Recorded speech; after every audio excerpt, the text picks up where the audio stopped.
Welcome back, everybody, into Bill's Chat. This is Josh McCarty. With me, as always, is Luka. Luka, how are you doing tonight? Doing good. Nice relaxing Sunday, I'll be honest. It was a nice weekend overall for myself. Nothing too crazy, honestly. Sabres had a nice Saturday night, and then with that, obviously playoffs are still on the mind there. And then on top of hockey, Josh, the Masters is next weekend. So Mm. my mind is big on golf. It's like it to me, the Masters is finally when it's around the corner and it's happening. That's when spring is finally here to me. That's what that means. Golf season and spring is finally here, and it just brightens the mood to myself and a lot of others that I know. So I'm in a very good mood right now. I'm feeling good, and I'm excited to be sitting down here to talk to you for this wonderful podcast and also get ourselves into draft season. Yeah, it is definitely draft season. I am such a football guy, Luka, that when I think about the best time on the sports calendar, it almost always defaults to fall and winter because it's hard for me to imagine a time on the sports calendar where that's a great sports time that doesn't involve like looking forward to NFL Sunday. But this is such a sneaky, maybe not sneaky, but for someone like me who like lives in the NFL world, but like casually watches the NBA, likes baseball but doesn't love it, enjoys watching golf from afar. Like hockey kind of is over in the corner, and I'm happy when they do well because I know there's a lot of Sabres fans that listen to our show. This is actually a really good time for sports because, yes, the NFL draft is right around the corner. So, tail into free agency, NFL draft, NFL still feels kind of front and center. But MLB opening week, which is just like the charm is still there. It kind of wears off in the summer, the dog days before it picks back up for the playoffs. But like at least in April, the charm of baseball is there. March Madness is right in full swing. Like we're gonna have the championship game tomorrow, and then the ladies championship. Oh, we're recording this on Sunday night. The ladies championship, LSU won tonight. That was cool. And there's just WrestleMania if you're into that kind of thing, and then the Masters. So I think it's really fun. I enjoy it. A lot of those sports like golf, baseball are great, like Sunday afternoon nap sports too. That if you just want to turn them on in the background and catch some Z's, that is not my world I live in. I'm a parent, and naps are not a thing anymore. I actually found one of my kids at urgent care tonight. She had pink eye. My wife took her there, but all is good in the McCarty household. And I love the fact, Luca. Well, first of all, did you fall for any April Fool's jokes? No, I did not. I am very on point when it comes to April Fool's jokes, thanks to a friend having a birthday on April Fool's. So it's Okay. like I always know when it is, and I know when to look out for things. I fell for one. Uh-oh. My daughter, Dad, come in here. There's a wasp. And I'm like, oh, I get my chance to be super dad and come in and like kill the big mean wasp and be your hero. And I go in there and I'm like, where is it? And she's just giggling. I'm like, what? Where is it? And she goes, April Fools. Oh, brutal. Yeah. Yeah. I mean, I get mad and then I'm like, I don't actually get mad, but I'm like, well, she's my kid. Of course she's going to be a little jokester. All right, Luca, we have gone through all of free agency, and that's been where our heads have been at. And I know, like, we have been diving in. We want to go where the topics are, and the topics have been free agency, but it is April now, my friends. And you and I, if you've been with us since the beginning, we just hit our 1 year anniversary. We live for the draft. We are so excited. We did make the announcement earlier this week that we will be live on Built in Buffalo YouTube during the entire first round of the draft. And Luca, we will have special guests for that. We've lined up a couple of our friends from Built in Buffalo. We think Stokes is going to stop by. We've reached out to some other content creators in the community. We're not going to make any announcements just yet, but it's going to be a lot of fun. It's going to be a watch along so we can kind of react to the picks as they're happening, predict some picks, obviously talk about it through a Bills lens, what's happening that could impact what the Bills are going to do. This is something you and I have been excited about. We've been exploring how this could work. It's happening. So I know you're thrilled just as I am. Oh, super excited. And, behind the scenes and stuff, I have been making so many different things, trying to lab certain stuff. As you said, this is still even a work in progress, and we've been playing around with a lot of things. But I know, I've been messaging you almost daily with, hey, how about this for an idea? Let's do this, have this as a backdrop. This is how we can share content. This is how we can bring in guests. This is what we can do. Ultra excited to be doing this. I'm intrigued to see how it's going to be on camera live for 3+ hours. But overall, there's no one else I'd rather do it with than you, of course, Josh. And on top of it, I am very excited to just experience what it will be like, live reaction stuff. of course for the Bills pick, but just the draft overall, because it's a celebration, right? The first round of the draft, it's kind of in a fan's world, the unofficial start. Free agency is kind of the start of the new league season, but when you get the draft and you have these, we'll call them shiny new toys drafted to your team and brought into your team, that is signifying officially the new year is starting. It's kind of like a New Year's, New Year's Eve, New Year's Day situation where everyone celebrates their first round pick, of course, on that first day, the Thursday night that we will be live on air. And then throughout the weekend, you keep getting these new toys and figuring out what is the team going to look like? How are we going to make these guys? How are they going to fill in? What is going to happen? So very, very excited for this live event that we have going on, both you and I, and whoever else decides to stop by. Very much excited for it. The NFL draft, I always think of the NFL offseason as like walking through a desert. Like there's moments of it that aren't so bad. Like free agency's cool. And then, but like once you get past the draft, it's just like, man, June, like July, it's the dog days of the NFL offseason. The draft is like a beautiful oasis in the middle of the desert where you just get to have an entire weekend dedicated to NFL football. Every single fan gets to be involved. And in a lot of ways, the teams that aren't so good in the fall get to shine in the spring. And that's cool because that was us for the longest time. Like the Bills were a 6-10 football team, 7-9 football team. But man, come draft day, that was our time to shine until we picked Dante Whitner, or, until we go out there and we pick John McCargo. And then it just is like we lost all those games for John McCargo. But yeah, so I love it. I'm excited to start our process of creating our content toward the draft, which will obviously culminate with our live show on draft night. But here's what we have planned for Bill's chat leading up to the draft. Tonight, we are going to start our draft prospect coverage with a look at the offensive prospects in this draft. But there are a couple of catches here, and that's kind of a pun. We'll get to that in a second. One, we're looking at these drafts through these draft prospects through the lens of the Bills. So what Luka and I are not going to do is we're not going to spend much time at all on quarterbacks. The Bills have no need for a quarterback. They're not going to be taking a quarterback. We're not going to waste your time talking about quarterbacks. We want to look at these prospects, talk about who are good fits for the Bills in the early rounds, who are some sleepers we like for the Bills in the late rounds, why we think they make sense for the Bills, because there are some really high-end prospects that are good players ranked high on a bunch of national big boards that just schematically don't fit what the Bills do. And we will certainly get into all of that tonight. The other catch I want to talk about is, and this is where the pun comes in, Luka and I were doing our hardcore research this week, and we were going back and forth, like, what do you think about this guy? What do you think about this guy? And then we started talking about wide receivers, and we started arguing, like friendly, just like, you don't like this guy? You're nuts. So wait, you think this guy's, but what are you talking about? And it took us about 5 minutes of realizing wide receiver needs to be its own show. Like one, it's the sexy position. It's the guy that's catching passes from Josh Allen. Two, we know people want offensive linemen. That's certainly a big need, but wide receiver is the funnest position of the Bills' needs to scout because it's playmakers, open field, athleticism. So what Luka and I have decided to do is we're going to do a live show this coming Friday, specifically dedicated to this wide receiver group.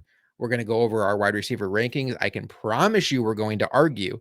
But so what we're not going to do really is talk too much about wide receivers tonight, Luka. I know it's maybe a tease, maybe it's unfair if you came in here hoping for wide receivers, but I think the trade-off of having an entire show on Friday dedicated to wide receivers is a win-win. Absolutely. And I think, in our conversations that are ever ongoing, it's just so exciting to talk about this class for multiple reasons when it comes to the wide receivers, and how there are polarizing opinions on certain guys and who you see above the others and who would you rather see on the Bills and or any other team for that matter. Like there's not a straightforward answer. There's not a clear cut 1, 2, 3, 4 to this class. It's very much so kind of staggered in opinion and kind of what you prefer in a guy you would like on this team or your team or whatever it may be. So as you said, it took us all of 5 minutes to realize, yeah, this needs to be its own thing entirely. It's going to be a fun discussion, may get escalated a little bit, but on top of it, it's going to be, look, we're trying to create a little bit of content here. In all reality, it'll be good content to do live on the spot. We don't even want to probably share too much about what we want to talk about or why we feel the way we do. Of course, we talk about, certain things and stuff, but when we get onto that live show, that is going to be a perfect time to have even you, the fans, and just people that listen to us just kind of chime in with how you feel about that. And we understand that that might be a great time to really dive into the, as you even named it, the sexy position known as wide receivers. So there's no reason to do it tonight, things like that. Sorry if you started listening for this. Please don't turn it off, though, because we promise we will be talking about pretty much every other offensive position. And it's just that we felt there's way too much to talk about the wide receivers that this episode could have gone 3+ hours like some of our original OG classics. And we just didn't want to do that for everyone. And if you're watching on the YouTube version of this podcast, you just saw my screen shake. It's because I am uncoordinated, just kicked the thing under my desk and thought that if it looked like there was an earthquake on my screen, we are covered. I will also tell you that I recorded an episode of Quick Hits with Stokes this week, and I was wearing my glasses, and I'm going to put them on for the YouTube audience, Luka. And I quickly realized glasses with my setup do not work because the light that I have, it just looks like my eyes are on fire. So no longer will I be doing glasses. It'll be contacts or just eyes as is. So that's a little peek behind the curtain. But let's get into this class because I am excited to talk about it. And let's start where I think if it's not wide receiver, what most fans think is the Bills' biggest need in this draft, offensive line, and maybe specifically offensive tackle. When you look at this offensive tackle class, Luka, I think it lines up very nicely with where the Bills pick. I want to say one thing as a qualifier. I understand that we're going to mention players tonight that your initial reaction is going to be, oh, he's not going to be there. He's not going to be there when they pick. We understand that too. But I will tell you that whether it's tackle, whether it's tight end, whether it's guard, whether it's wide receiver on Friday, none of these players are players that are generational or players that are being mocked in the top 2 or 3. Some of these tackles we're going to talk about here in a bit, they might go as high as top 10, but for the most part, you're seeing them start to come off the board in that 10 to 20 range. And that's not somebody that we just want to rule out because a mock draft has them going 13th and the Bills pick 27th. The draft is weird. The Bills obviously have the ability to trade up if they want to. So we don't want to rule out those conversations. We also don't want to keep saying over and over again in this episode, he's probably not going to be there. He's probably not going to be there. So just understand that we understand that the players we talk about tonight may or may not be there when the Bills pick, but we want to give you a good idea for players that could very much be in the conversation for the Bills at pick 27 if they're on the board. What the other prospects in this class look like, why the Bills might rule out some of those prospects. And then we also want to talk about some guys that if the Bills don't address that position in round 1, what's available to them in the later rounds of the draft. Look at this offensive tackle class. What are your thoughts just on the whole for how this class looks overall? As an entire tackle class, it's kind of a class where there are, and I'm just looking at my own notes, there are a total of 1, 2, 3, 4, 5, 6, 7 guys that I felt were comfortable enough to write down, do a little bit of an analysis on, kind of see where other people have them listed, ranked, so on and so forth. And then after that, there is a massive, and in my opinion, I mean massive drop off from there. I think you get to that kind of Darnell Wright, Tyler Steen area. And depending on where you have them, of course, maybe you have someone even below them among this 7 that I'm talking about, but I would imagine that might not be the case. Regardless, you get to that area, and then it's just like there are essentially a bunch of dart throws out there that I would feel are guys that the Bills and a lot of other teams are going to be looking at these individuals post round 5. And it's just, if you liked something about them, you're going to pick them in the 6th round and see if you got something there, but they're not worth really much more of your time. It's an interesting class because I think there are differentiating opinions when it comes to how to rank these, 6, 7 guys. But outside of them, I feel like is a more unanimous kind of feeling that once you get out of them, there's not really a whole lot of tackle depth, talent, whatever you want to call it, in this draft class as a whole. And then it just becomes a lot of darts being thrown and just seeing what you get late in the draft from there. I have 6 tackles that I would be comfortable with the Bills taking in the first round, and that's a strong number. So that's 6, Oh, that's a really strong number. So you have 7 that you've rated. You didn't say necessarily you'd take them all in the first round, but I think we're sharing a brain that the talent, and this is gonna sound really obvious, the talent in this class at tackle is at the top. But what we mean by that is there are positions, maybe even wide receiver, like we talk about on Friday, where the 4th guy on the list may not be too much different than the 15th guy on the list.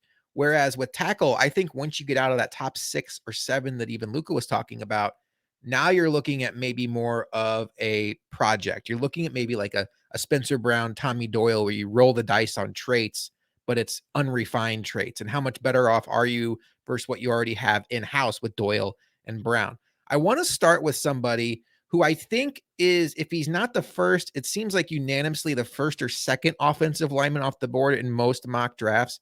And that's Peter Skoronski from Northwestern. And Luka, this guy is, when you talk about a technician for the offensive tackle position, he just checks every box. He has great hands, he has great feet. We're going to use a term a lot tonight called RAS. That's relative athletic score. That's a formula made by somebody named Math Bomb, Kent Lee Platt on Twitter, which essentially the relative part of it is compares your athletic skills, whether it's how you did at the combine, your size, it puts it all into a bucket and compares you in a percentile against every player that's ever played your position since he started tracking it on a scale of 1 to 10. So 9.28 is very, very high. It's essentially the 93rd percentile. And when you look at Skoronski, great hands, great feet, great movement skills. He's fantastic in space. He got better every year. He started as a true freshman at Northwestern when Rashawn Slater opted out for COVID. Brandon Thorne, whose opinion on offensive line I respect more than really anybody that covers this stuff, said he's the best pass blocker in the class, also has the best hands in the class. There's almost nothing to not like about Skoronski, Luka, but the issue with him is he has small arms. They're 32 and a quarter inch arms. By comparison, the Bills, Deion Dawkins has 35-inch arms, Spencer Brown 34.75, 34 and three quarters if you want. The NFL ideal arm length, it tends to be 34 and up. And I know if you're sitting there rolling your eyes like, who cares about a couple of inches? The ability to win the battle of who gets their hands on the other guy first between the offensive lineman and defensive lineman can be everything in that battle. I think, Luka, even in this imaginary world where Skoronski fell to the Bills, I'm not sure he'd be their flavor of offensive lineman, and maybe specifically because of the arm length situation.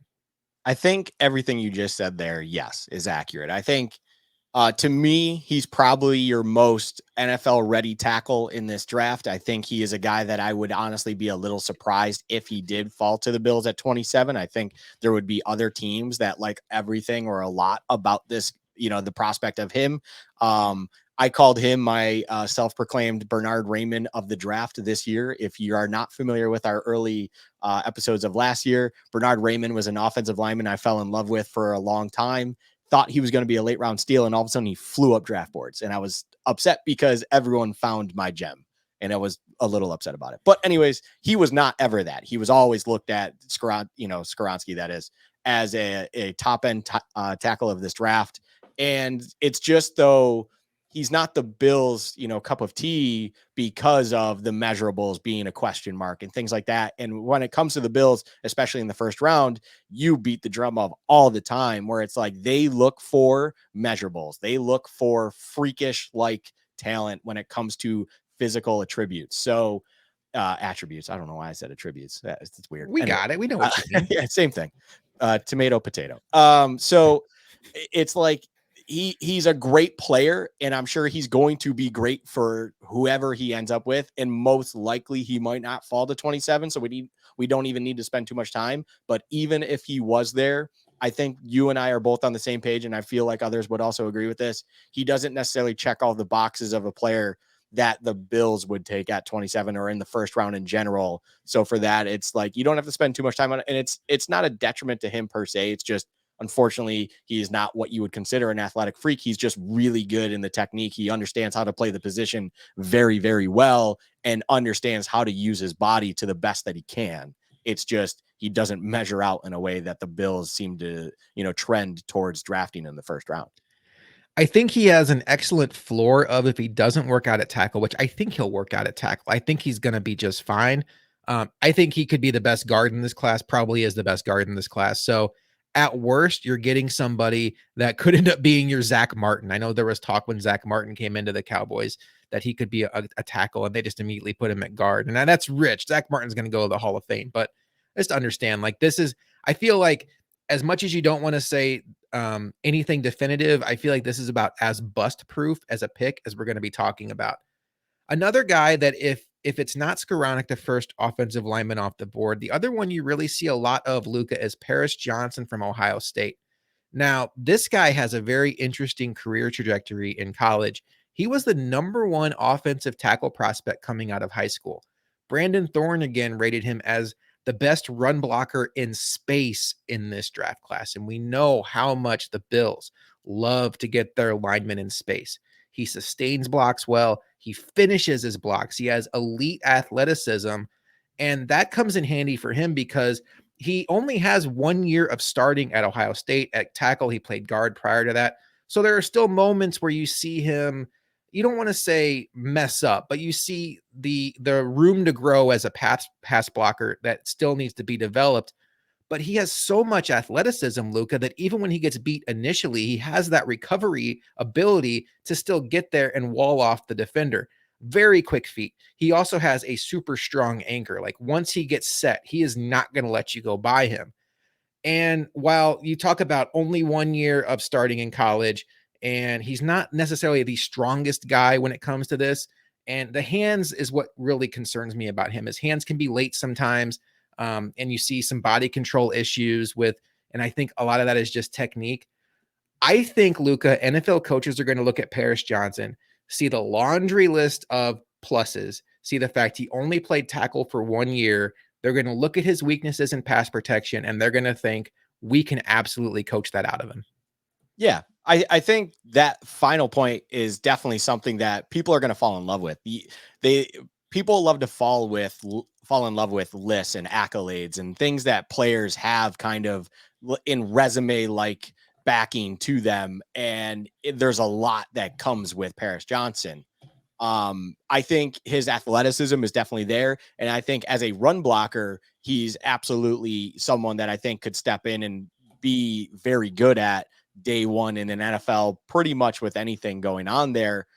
I think the thing that is interesting to me about Paris Johnson and why I don't personally have him as my first tackle, and I'm always going to kind of come back to this, and this will become a theme throughout this entire episode, is I like where they stand and I understand where they stand when it comes to the kind of the national perception where a lot of knowledgeable individuals have them ranked. Where I kind of fall off a little bit is Paris Johnson to me is you either are going to love him for what he has as a resume and what he can potentially bring, and then you just need to coach things out of, or you just understand that there is more work than it kind of feels like at the surface. Because, as you said, it was interesting to me that in multiple instances, I would read something on him and it would say lunges at pass blocks regularly, wants to punch pass blockers regularly rather than latch on, follow, whatever it may be. And to me, that's a concern only because it seems like he thinks, and this is just me,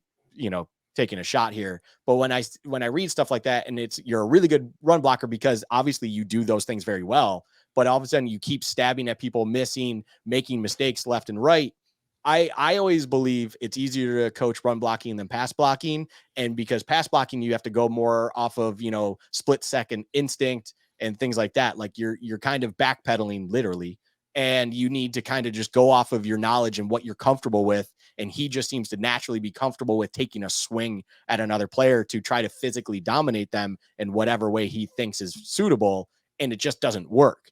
And that to me is, I think other teams may look at that and go, we may be able to coach that out of him, maybe not. But there's definitely going to be, I think you're spot on. There's definitely going to be teams out there that fall in love with all the resume and the list of, accolades and all that kind of stuff, and just the high end stuff that he seems to bring to the table, that as long as you can tweak it here and there, you're going to get a very high end tackle. And I totally understand that. It's just, I definitely think there is a question mark or two with him and a player like him just because of those certain things.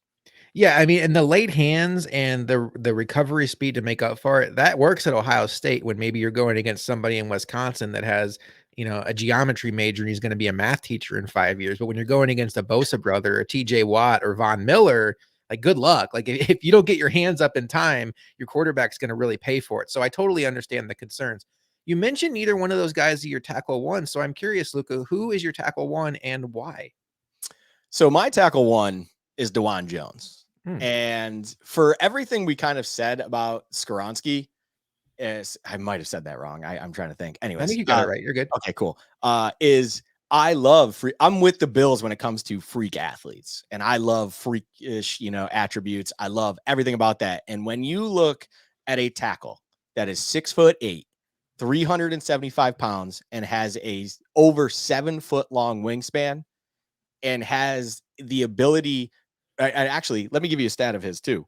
He allowed 1 sack on 419 pass blocking downs snaps last season. He has all of this backing to him. He is someone that realistically, at that size, you can feel being a cornerstone bedrock left tackle for you for a long time, things like that. And then he's being, kind of just looked at as where, you know, maybe there's a couple things you got to work on just because he's so big. It's like, okay, you're basically asking a giant to learn how to hone himself in. It's like, I feel like that is something that is a lot easier to do than asking a guy to learn how to be quicker off the snap, or, to understand what they're looking for more. Like, you're just asking a big dude to see things a little bit smaller. And that's okay with me. Like, that to me is enough for me to be like, this is the tackle I'm in love with most personally. I Let me just, as because you're basically saying my 1T, and it's like, he is my personal favorite tackle in this draft for multiple reasons. He is not necessarily the guy I would expect to see if I was in a war room. He would not be probably realistically someone I would take at the 10th overall pick, because I also understand value, and that a lot of the rest of the league may like Skoronski or Paris Johnson or anyone else. It's just me personally, me in a vacuum. I love DeJuan Jones the most when it comes to all these tackles. It's just, there's so much upside. And just, to me, that size makes his ceiling just limitless, honestly. Like, his ceiling is a legitimate left tackle for years to come. And he could probably, on the Bills, for instance, step in and challenge at that right tackle spot for now, because you do have Dawkins there at left for the near future. Just step in and really challenge at that right tackle spot just because of his size and athleticism that he has right then and there. The NFL tends to be kind of old school in their thinking. They see somebody who's 6'8" and they pigeonhole him as a right tackle. They did the same thing with Orlando Brown Jr. And in a lot of ways, when you see the way free agency played out this offseason, they still are doing that to him, even though he's been a left tackle. They're like, no, no, no, you're a right tackle. So I do wonder if the NFL would look at DeJuan Jones in the same light. But you mentioned the pros about him. The size is size is a skill. I think it's Chris Sims who says that all the time. Size is a skill, whether you want it to be or not. It is. And 6'8", and he has a 7'6" wingspan. So it's almost impossible, unless he messes up on the rep, for him not to be the first person in that offensive lineman versus defensive lineman matchup to get his hands on his opponent. Now, he does lack foot speed, which you would expect from somebody 6'8", almost 360 pounds. He's not fantastic in space. Again, not a surprise. I do think, unlike some of the other guys we talked about already, maybe most notably Skoronski, I don't think he has the fallback plan of being a guard if it doesn't work out at tackle. You just don't see a lot of 6'8" guards. Hard to get leverage at that size on the interior. But what I love about your guy, DeJuan Jones, Luka, is not only does he have the skill of the size, but he knows how to use his hands. And that, to me, is what makes him such an intriguing prospect and what puts him into the first round. If he was just big and he didn't know how to use his hands, well, then it would be like, let's take him in day 2 or day 3 and coach him up. But he gets his hands on you first. He has good hand usage throughout the rep. And I think this is somebody that the Bills should absolutely be considering at pick 27 if he's there. And he certainly is on my list of offensive linemen that I would take there at pick 27 if he's there for the Bills. So I have no problem with him being number one for you. There's not an Orlando Pace in this class. There's really not even like a DeBrickashaw Ferguson in this class. All of these guys have things about them that you can talk yourself out of, but there are some really good tackles in this class, and I think he's certainly in that conversation. Let's talk about another guy that I really like, Broderick Jones, 6'5, 311. Another guy that only has one full year as a starter in 2022. He has a very high RAS score, 9.56. He also is an elite athlete in space. And then day one, he is a very, very good run blocker in space. So you can put him out there. You know he's going to improve your running game from whatever Spencer Brown's getting you. He also has very good contact balance. And he also has, like a couple other guys we mentioned, the body control and athleticism to cover if he's initially beat. Things I don't necessarily love about Broderick Jones right now that I do think that they can fix is he doesn't have great hand usage. He needs to get better at not letting defensive linemen get to his chest. You saw it happen way too much for somebody who was 6'5, 311. You just see too many times, Luka, that he's almost put on skates where the D line gets his hands on him, pushes him back, and that can create a problem for the quarterback. He's slow out of his snap. It's almost like you watch him a couple times and it's like he's not even hearing the snap count or whatever's going on. It just feels like that split second, which doesn't sound like much, but man, in the NFL, that can be the difference between a good play and a bad play. A little bit slow there. And his pass protection does need to be cleaned up. I think he's in the bucket with a couple of guys, even the guy we're going to talk about next, where the run blocking is NFL ready. The pass blocking has the potential with the skills he has, but it needs to be coached out of him. I will tell you, Andrew Thomas, the Giants offensive lineman, had a lot of these same concerns coming in. And now he's basically, I think he's all pro, but he's one of the best offensive tackles in the sport. So don't think that they can't get coached out of him. But Broderick Jones to me is another one of these ball of clay guys that has enough in pass protection that I think he would instantly start over Spencer Brown if the Bills took him. And you'd feel really good about his ceiling, but you might have to live with some growing pains early on. Yeah, man, you are finishing your statements beautifully. Like exactly where I want to lean into. It's perfect. It's simpatico here. I think the common theme I saw when it comes to Broderick Jones, and I agreed with 100%, and I agree with what you're saying about him as well, is raw. I kept seeing the word raw when it comes to Broderick Jones, and that's okay.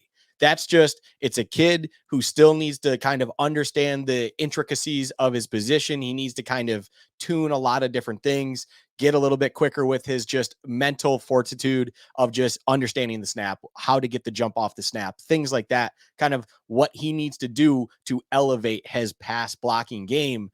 I just said how it's harder to coach, or it's, it's not you're not able to coach pass blocking, but you can at least advise. You can at least tell them, it's like, hey, these are the things to look for in trying to time the snap properly, when it comes to hearing it correctly and getting that jump on the edge who is opposite of you, things like that.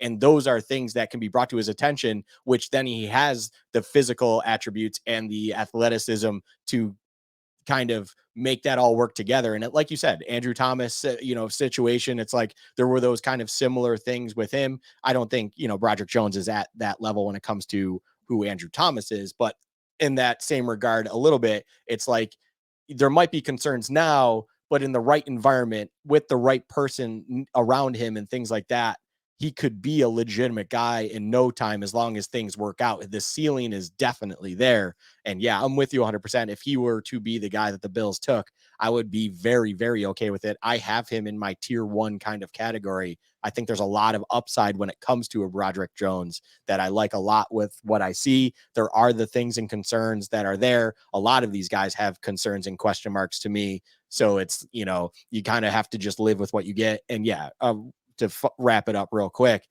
how you wrapped it up is well said. You're going to have to live with some growing pains if he's in there, but just understand that he's learning on the fly, trying to get up to speed literally with what's going on. And you realistically could see him eventually figuring it out, sooner rather than later, and become a legitimate starter at tackle in the NFL.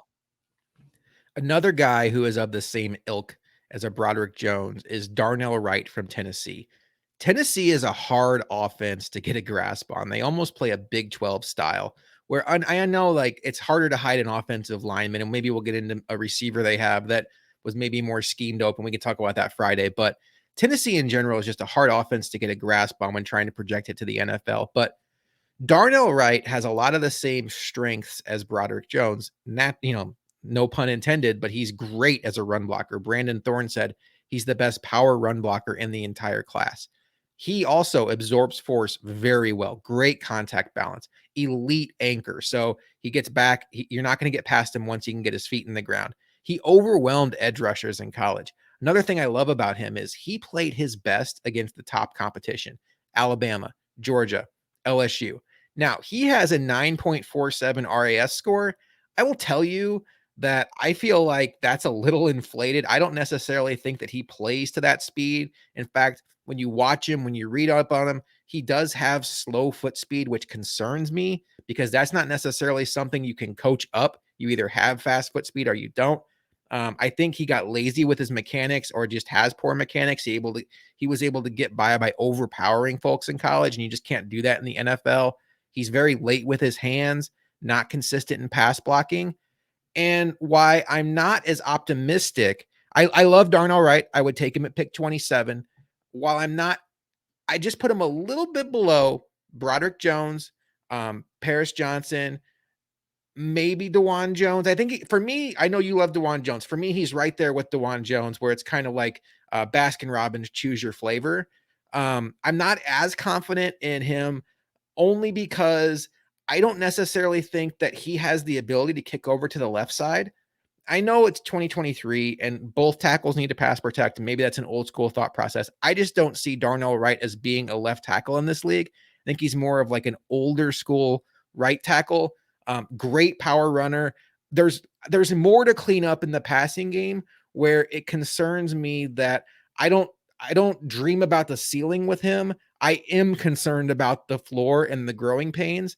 If it all works out, it could be great. But I do think there is a path with Darnell Wright where it doesn't work out. There's a path with all these guys where it doesn't work out. But I guess I'm more concerned about living in that world with Darnell Wright. Darnell Wright to me is the first tackle on this where I genuinely am concerned with the ceiling and where things could go and stuff like that. And kind of it's a weird thing to nitpick and stuff like that because we're going to be talking inches here, just literal inches. But for instance, a guy I love, Dewan Jones, he is 36 and 3/8 inch arms. That's the 95th percentile. He has 11 and 5/8 inch hands, 98th percentile. The wingspan, Josh already said, it is the largest wingspan in the draft. And then you look at a Darnell Wright. I'm pulling it up real quick because I got to flip page here. But then you look at Darnell Wright, arms 33 and 3/4. That is the 39th percentile. Hands 9 inch even, 9 percentile. And he is noted to be slightly slower with those arms, hands, and feet. And it's like, if you don't have the length and you're a little bit slow when it comes to that, I have genuine concerns for you if you're going to actually be able to speed things up, get things right. I feel like that becomes more of a it becomes more of a situation with a prospect where it's like you need them in the right environment. They have to be in a certain environment to excel. It's no longer someone that I could see in a broader environment where I'm less concerned if the Bills are the proper environment when it comes to this prospect. So I am worried in some regards for Darnell Wright because I think his ceiling is slightly slower than these other individuals we've talked about so far. And now the room for error is greater. And it's like Darnell Wright is the first tackle, I believe, here. I'm trying to go through. Yep. Darnell Wright's the first tackle where I'm like, at 27, I would be questioning things a little bit. Like, I would understand why they took a tackle if they feel like that's the best guy on the board at the time for them. They liked him at 27. They understand it. That's great. I would also question things though, because as we pointed out earlier, they like measurables. They like, freakish like athletes. And all of a sudden, say, Dewan Jones is there and then they take Darnell Wright at 27. I'd be like, okay, you need to sell me on why you made that decision. Because to me, either we really don't understand something about Dewan Jones potentially, and or Darnell Wright in the positive, or I just think you guys kind of screwed that one up a little bit. But that's just my opinion, and I'm not the one getting paid to make those decisions. So I would just want an explanation on why they did something like that, because it doesn't fit what they normally try to do in the first round, as we discussed prior. So I just think that room for error, and just kind of that limited ceiling somewhat of a Darnell Wright makes me question it in the first round. Now, that said, I think he's the kind of guy in day two. It's like if they decide to go with him there, I'm very okay with it, because he does have upside enough where we are talking that borderline end of first round, day two kind of guy. So fully understand that. We're just nitpicking a couple things here and there. Do you have him ahead of Anton Harrison? No. So Anton Harrison, I guess we can get into him now. He would be the last offensive lineman that I would take at pick 27. I would have him behind the other guys we've mentioned, but Anton Harrison, to me, similar to the first guy we talked about, Skoranek, I feel like there's almost a no bust factor here. But unlike the other guys we've mentioned, including Skoranek, I don't know how high the ceiling is. 3-year starter at left tackle. He is NFL ready as a pass protector. He is probably the best pass blocker right now coming out of the box in college. He doesn't have elite athleticism. I think he was like a 7.5 RAS. I don't have that in my notes. He can be susceptible to power rushers, doesn't play super, super strong, plays a little too high in the run game. In a lot of ways, he fits the mold of what the Bills have built with their offensive linemen. When you look at guys like Mitch Morse, when you look at guys like Connor McGovern, where if you can pass block, we'll live with average run blocking. I think that's where he's at right now, Lucas. He's a very good pass blocker, probably never going to be more than just a replacement level run blocker. Although, to your point, that can be taught. That might be why you like him a little more than me. But I would be comfortable taking him at 27. What is it about Harrison specifically? Is it more of an indictment on Jones, or is there something more to Harrison's game that I didn't necessarily hit on?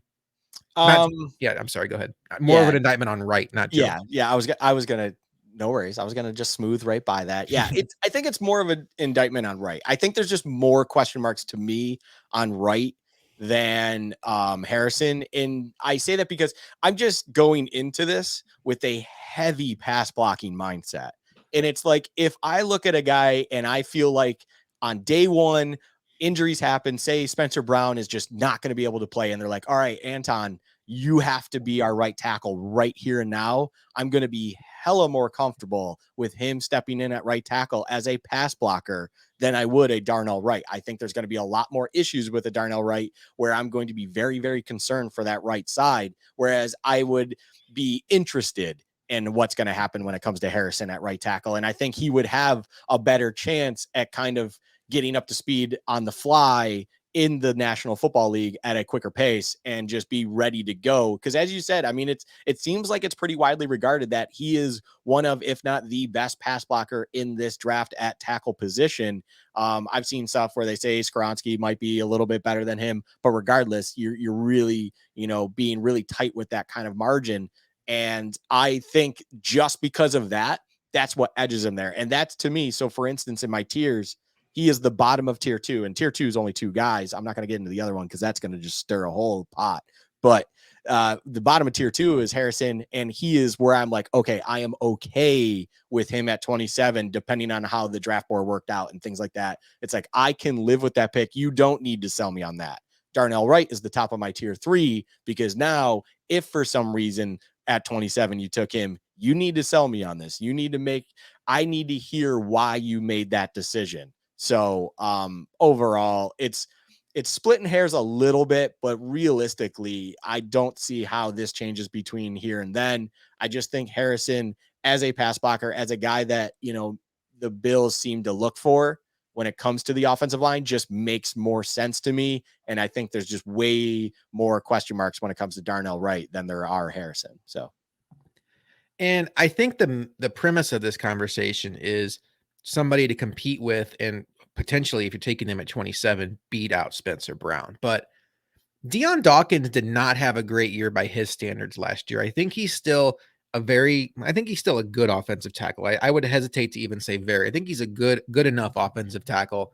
But the fact that he did have a down year last year is a little concerning, and you just hope he doesn't start stacking bad years, because then that would be a situation where you have to start thinking about, he's 28. That's still not old by any means, but if he is declining, what's the answer at left tackle? Because that is a position you cannot be weak at with Josh Allen. They certainly aren't weak right now. But if Deion Dawkins is slipping, then you have to start thinking about that. Paris Johnson, Broderick Jones, to Luka's point, DeJuan Jones probably, Antoine Harrison for sure, Skoronski, if you're okay with his arm length. Those guys project to right or left side. If they hit, that could be your future left tackle. That's not the case with Darnell Wright. So interesting class. One name I do want to mention, because I know, because of our audience, we probably have some Syracuse fans out there. Matthew Bergeron's a guy that has been sneaking into the back end of the first round of some mocks. I'm not as high on him. 6'5", 318. He was a 4-year starter. He played both left and right side, 39 career starts. They also have a zone blocking scheme at Syracuse, which I think the Bills are slowly trying to get into. Very good in the run game, strong anchor in the passing game. Just an average athlete, though. Not great footwork. It's not refined, which for a guy that is a 4-year starter, 39 career starts, I'm not as optimistic about him being able to clean that up, because that's where you start worrying about muscle memory and habits. And, it's a lot easier to stomach with someone like Paris Johnson, who has 1 year of starting versus a 4-year starter still making those mistakes. And his footwork issues lead to a lot of problems, because it can actually shorten the corner for an edge rusher and really lead to a problem. And you worry about him being on an island in the NFL. So I think I'd be much more comfortable with taking him on day 2, round 2, or round 3. I don't know, Luka, do you have a strong opinion on Matthew Bergeron? And as I spin that question to you, are there any post round 1 guys you'd like to mention, or just anybody we haven't talked about yet as offensive tackles go? Yeah, no, I didn't have him on my 7 there that we discussed. Okay. The only guy that I believe I'm looking at this. Yeah, the only guy we haven't discussed myself that I still have listed here is Tyler Steen from Alabama. I just it's like he has the size that you don't hate with tackles, but there's a lot that you need to do with him. He's not going to be a guy that I think you bring in, you want to legitimately compete. Like, and this is not a guy I look at pick 27 at all. He is not. He's maybe day 2. Depends how the board falls, even at that. But it's like he's kind of the one that I looked at. I was like, okay, this is the line. This is where this is a guy I'd be okay with understanding if they liked for some reason in day 2. And then after that, it's from there dart throws to me. And it's like, because he has a certain things, there's a little bit of here and there that he's good, and then there's bad play. I don't think his speed is quite up there with anything when it comes to both his hands and feet. But overall, at least because of that size, there's maybe things you can do with him that will work out. And there is some sort of floor there where it's not like this guy could be cut by the end of training camp. This guy could be a legitimate guy, at least depth piece wise, that maybe you can mold over the year or two to then become a starter eventually. That's really it. Just Tyler Steen real quick out of Bama. I like Steen. I think that's more of somebody that comes in to compete with Questenberry for the third Yeah. tackle versus somebody to come in necessarily and compete with Spencer Brown. And that's fine. If the Bills don't go tackle in the first round, we mentioned the cliff that they drop off. Steen is certainly a guy that I think is worth taking late. Another guy I like late is Wanya Morris, day 3 flyer, very good physical traits. Obviously needs to be refined. He's a day 3 flyer for a reason. A lot of natural power. When he gets his hands on you, he can dominate, but yeah, he has trouble getting there. But again, day 3, lower your expectations, but just somebody to maybe, if they are concerned about the Tommy Doyle direction, 2 years in, torn ACL, and they want to add another high-end athlete to the pipeline to kind of be that guy they're grooming because Tommy Doyle is not working out. I could see someone like Morris or Steen, to your point. Steen's very interesting. I like that idea a lot. Let's talk about the interior. We spent like 50 minutes on the off. Well, we spent like 30. We talked a little bit beforehand about other stuff. We spent a lot of time on offensive tackle, but that's a real position that I think that we need to be thinking about on night 1 and maybe night 2 of the draft for the Bills. The interior class, Luka. I think this class is interesting from the standpoint of there are some guys in this class that I think are maybe considered the top tier of this class that just are not Bills fits at all. In general, just summarizing this pick, or this interior class, what are your thoughts on it? I will say just from the outset, I don't think the Bills are in play for an interior lineman at pick 27. One, I don't think there's a player worth it to pick at pick 27, with the caveat of if Skoranek falls and the Bills view him as a guard, so that's two ifs, they could absolutely pick him at pick 27 and he would be an upgrade over either guard they are already starting right now. Otherwise, whether you're talking about Osiris Torrance or John Michael Schmitz or Joe Tittman, I don't know that the Bills would be in the market to take somebody at pick 27. They signed Connor McGovern, they signed David Edwards, they still have Ryan Bates, Mitch Morse. They picked up, they did the roster bonus for him, so he's clearly coming back. I think they're in good shape. This isn't an overly strong, like high end blue chip class as it is. Do you agree with that statement that the Bills aren't necessarily in play at pick 27? You did it again. That last little thing that I was going to say. I think the reason of there's not that blue chip guy, there's not really someone that is like, hey, this is a guy who I'm not even talking necessarily for massive impact now, but now and future is like, hey, this guy can be someone that could immediately take over for Morse after this season if we needed to and move forward very comfortably, or the guards, whatever. Like there are good interior offensive linemen in this year's draft. There are just not exceptional or really great interior offensive linemen. I think there are two guys that are first round worthy, when it comes to Schmitz and Torrance. I think they are first round guys. I just don't think they're first round guys when it comes to the Bills. And I don't think they really are eyeing up anything because of reasons like you explained. They're probably feeling comfortable with what they have currently in house at this moment in time. And there's not really anything there then that could increase what they have or really uh, escalate what they have at a higher level because this guy just came into that interior offensive line. I just don't see much of an improvement there where it's like, hey, at 27, we want to take Torrance here because he's just going to elevate everything in that interior offensive line. I don't think that would be the case. I think they just like what they have in house and it's just nothing more they can do with what's in this draft.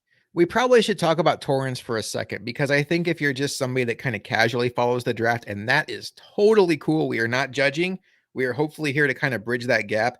If you're looking at a list of guard rankings, chances are he's at the very top. And before the Bills went out and signed Connor McGovern, there was a lot of thought that the Bills could take a guard at pick 27. If you're thinking, hey, the best guard is Torrance, the Bills need a guard, why not take Torrance? I get it. The issue with Torrance, like Luka mentioned, it's just not a scheme fit. He's 6'5", he's 347 pounds, and he is an absolute pile mover in the run game. He can absolutely manhandle defensive linemen in the run game. The problem is the Bills have already told us what they're looking for in their interior offensive linemen, with signing Connor McGovern, with bringing back Ryan Bates, with taking a flyer on Roger Saffold. They want athletes. They want guys with movement skills. And for better or for worse, that is the scheme they are trying to build under Aaron Cromer. And someone like Osiris Torrance, who in a phone booth can just dominate anybody, but doesn't have the movement skills the Bills are looking for their scheme, is just not somebody that they would be interested in, particularly that high in the draft. So that's why, even though you're probably seeing him mocked in a lot of first rounds, he's not going to be a fit for everybody, and I don't think he's going to be a fit for the Bills. Who is your favorite interior offensive lineman idea for the Bills in this draft, Luka? Ooh, for the Bills. I was gonna say, I just Or these are in my pick. general, whatever. No, I Yeah. mean, so my favorite guy overall, I'm not gonna spend tons of time. My favorite guy overall is John Michael Schmitz. I Mhm. don't also think he's a Bills fit. That's why I kind of threw me a little bit of a wrench there. He's a great prospect. I think he's just like that classic Big Ten center, prototype measurables and things like that. Athletic, smart, can be a guy, but then at the same time, there's question marks when it comes to what will translate in the NFL. And then when it comes to the Bills, he just, he's not exactly an exceptional athlete. He gets you with technique and smarts, right? Like he just tries to be ahead of you at all times with then his frame and size that he has to then dominate you. So that's just not exactly what the Bills look for. The guy I like when it comes to the Bills, it's not a first round guy. It's not even probably a second round guy to me. I'm trying to think right now, like where he would fall. I guess he would probably be a second round guy based on all things considered. I like the idea of, I personally like Steve Avila. Mhm. I think when it comes to Steve Avila, he just can be guard, center, guard. He can be on the left guard, right guard position. He can be center. He can kind of move around and he plays within that frame. He is a good pass blocker.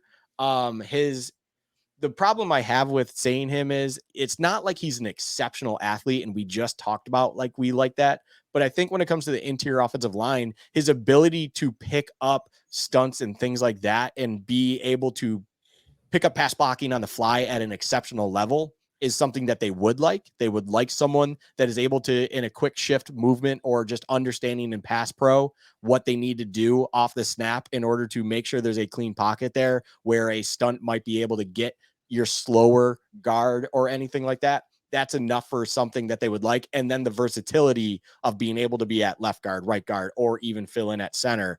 He's someone that I think they would like the idea of some of the things he could bring you. It's just the stay at home factor that with him, and what I mean by that is kind of within that guard area is where he will live.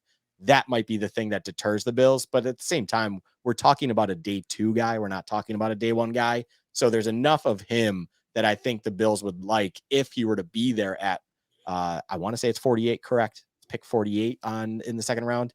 He Yeah, I would think be so, yeah. someone that they may like at that spot if he's there.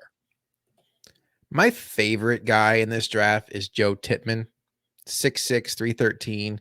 I think he's gonna be one of those guys that just falls in that sweet spot of probably not worth taking at 27, and I just feel like he's one of those guys that when teams reset their boards going into day 2, they're gonna be like, "Oh, wow, he's still there. Let's get up and get him." A 6'6" center can be a little concerning. Actually, a lot of his comp is Mitch Morse as far as size goes, but he's a different player than Morse. He's a fantastic run blocker in space. He was the best run blocker or he was the best interior run blocker in space according to Brandon Thorne. You can actually build your entire offensive run game around him. That is how much he changes your running game, because he can pin and pull. He can get out. He has a very long wingspan. You see him dominate smaller players downfield. I think the Bills would be drooling over him a little bit, and I think he has the skill set to play guard if you need him to. But even he's a guy that if you get him on day 2 somehow, some way, you could even redshirt him, still play Bates and McGovern, and then just have him in the hopper ready to go, and then move off of Mitch Morse after this year and just get him as the center of the future for this offense to grow with Josh Allen in this wave 2 of the Bills. He's not a natural pass protector yet. He still kind of reacts a little bit late to stunts, and you do worry about his height on the inside, get it with leverage, and that's obviously a concern. Do you have any thoughts on Tittman before we move on to any other prospects? Yeah, I do want to point out I do have him ranked over Avila, the guy I brought up. I do like everything you said. He's very, very athletic. And there's something about him too when it comes to his size at 6'6" and things like that and his athleticism that feels like whoever ends up with him is going to bring him in and really move him around, even probably outside of his comfort zone, and Mhm. see what you can do with him. And like, I imagine him even being a guy like, what the Bills did with Bobby Hart last year as like the tight end slash six tackle, whatever you want to call that role.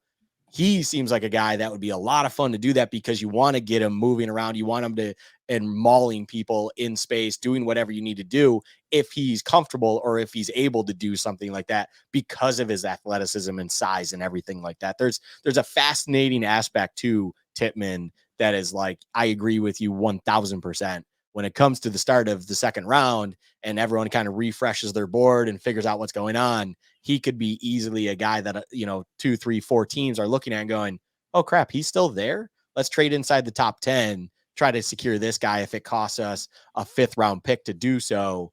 And, now we have this fun toy for the offensive line that can develop as well as see what we have in camp, see what we have in preseason, put him in a couple uncomfortable spots, and maybe he excels as a sixth, as the big tight end, as the sixth tackle, whatever you want to call it.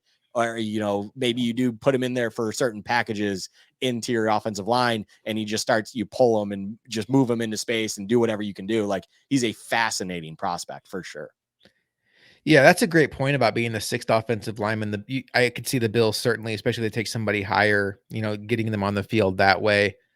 Tittman's fascinating. I think the one thing is NFL teams could even look at him and say, could he play tackle with his height? But he does have shorter arms in less than 33 inches, so maybe that would deter them. But Athletes like that don't grow on trees. You mix his height with his ability to move and his athleticism, and I think landing spot for him is going to be very important. I'm a firm believer that his best pro position is going to be center, but there's 64 tackles that start in the league every game day or every week, and there aren't 64 qualified people to play tackle. Teams are desperate for tackles, and you get a player like this in their house. I could see some offensive line coaches wheels spinning, thinking, I wonder. One later round guy, maybe even day 3, I wanted to mention because he had a really good Senior Bowl, is Ole Miss Nick Broker. I'm probably pronouncing the name wrong, but um, one of the most athletic offensive linemen at the Senior Bowl. You saw the speed, does not have great functional play strength, is not a mauler, much more of a fit for a zone scheme, but I think he fits the mold of like a poor man's Connor McGovern that the Bills are looking for. You like the movement skills there. I think NFL teams would look at him and think, hey, he's not going to come in and start right away at all. You tuck him away as like a third or fourth guard on your roster. And that's where you can think about we can put him in the NFL weightlifting program, build up the strength a little bit. And then maybe by year 2 or year 3, you've stumbled into somebody that can be a starter on your offensive line. That's just a name to keep tucked away. I think he checks a lot of boxes that the Bills like. Are there any non-first round, non-second round sleepers you like at interior? I didn't really have any, unfortunately, for the interior. There was just no one that really popped to me. I mean, there was, yeah, I mean, there was McClendon Curtis.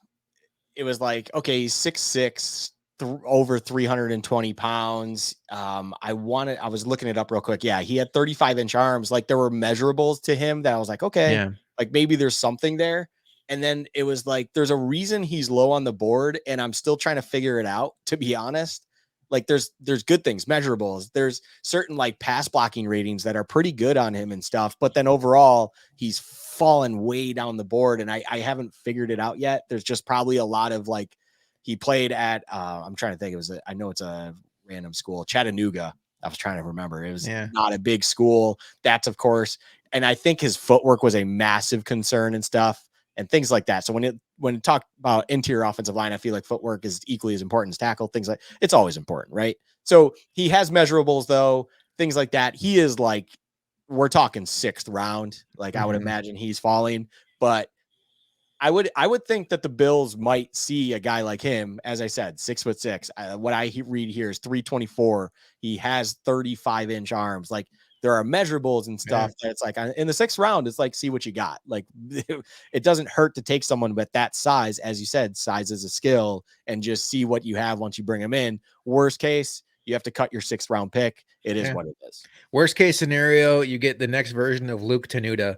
But Right. I am not mad at the Bills for taking a flyer on a tackle late in the draft because if you hit, it's great. And the Bills are not worse for the wear for taking Luke Tenuta. Although we took one look at him in the first preseason game and we were like, whoa, whoa. Okay. We have talked a lot about big guys that block. And for a lot of us, that's fun. But I understand there's probably a segment of our audience that's like, boring. Can we get to the guys that score touchdowns, that catch passes? We're not going to do wide receivers tonight. We already mentioned we're not going to do quarterbacks. We will talk about all the quarterbacks in a future episode when we do our actual first round mock draft. We go through and pick for all the teams. We will certainly hit on all the quarterbacks in that situation. Luka, do you have a preference with where we go next? Because there's 2 more positions we want to hit on tonight: tight end and running back. Ooh, giving me the choice. I like Mhm. this. You know what? I'm gonna go ahead and just say running. Yeah, let's go running back. Let's do running back. Let's get that out of the way. Let's give the people what they probably want to talk about or hear us talk about. Yeah. And obviously, I will just kick it right back to you. There is one name that everyone wants to hear, and we will go into that. All right, Luca, let's talk about the name that everybody wants to hear. Let me get my notes up. I forget Except his for me. name. Let me just also preface, except for me. I just don't want to talk about it, but we will, and I All know we right. will. And I We are accept going to talk about Rashawn Johnson. I'm just kidding. I was trying to go down to a name just to. it. Okay. Running back. Running back. Okay, let's get serious. Running back is not a need for the Bills. Can we agree on that? Like James Cook looked fantastic as a rookie, and Damian Harris is a very strong signing, and they complement each other well. When you look at how teams in 2023 really try to build their running back room In a lot of ways, it's similar to what you hear described with the wide receiver room. Is it's almost like a basketball team. Is you want your power forward, you want your center, you want your point guard. With a running back room, you want your scat back, you want your pass protector, you want your between the tackles guy. And the Bills really have all of that. Like Damian Harris and James Cook are a great tandem. So I think it stands to reason. And if the Bills asked my opinion, I would say you don't have to take a running back in this entire class. You're going to add a fourth running back at some point. Just take an undrafted free agent, and you are good to go. We've talked all about the value of running backs. They are replaceable. We saw just last year, Isaiah Pacheco became a very important player for the Super Bowl champion Kansas City Chiefs as a 7th-round pick. And there is just example over example over example of first-round running backs not even being as good as second and third-round running backs taken after them. I understand the reason that we've all written down on these sheets of paper that say why we don't take the running back. This is the blueprint in 2023 for devaluing the running back. And when I'm telling you, Luka, I'm going to throw it all away. This is actually a crock pot recipe for, I probably need this. This is for chicken pot pie. We're going to go ahead and save this. This is not about running back. This is about one player. Yeah. This is about Bijan Robinson. I don't care if the Bills get a running back in this draft. What I'm telling you is a player like Bijan Robinson comes around maybe once every 10 years on the level of a Saquon Barkley, better prospect than Ezekiel Elliott and Leonard Fournette, game-changing skills. When you look at things you like about a running back, size, check. Contact balance, which is huge for Brandon Beane, check. Explosion, that 10-yard split, check. Top end speed, he has enough of it. Trust me, check. Catching the ball out of the backfield, check. There is no weakness to his game. If you want to nitpick, the one thing he really didn't do at Texas is he wasn't their goal line back. And that is because they actually had a really good goal line back who I think will get drafted fairly high in this draft in Rashawn Johnson. So this is a generational talent, in my opinion. It's not about, oh, you don't take a running back at pick 27. It's about you're taking a player that legitimately comes into the league with Hall of Fame talent. And that's where Bijan Robinson's conversation starts for me. I look at this wide receiver class. We just went over this tackle class. We're going to talk about defense in the coming weeks. There's going to be players at pick 27 that's like, oh, they could be good. Or, we talked about the tackles. Like, here's the path to how they could be good, but there's concerns at pick 27.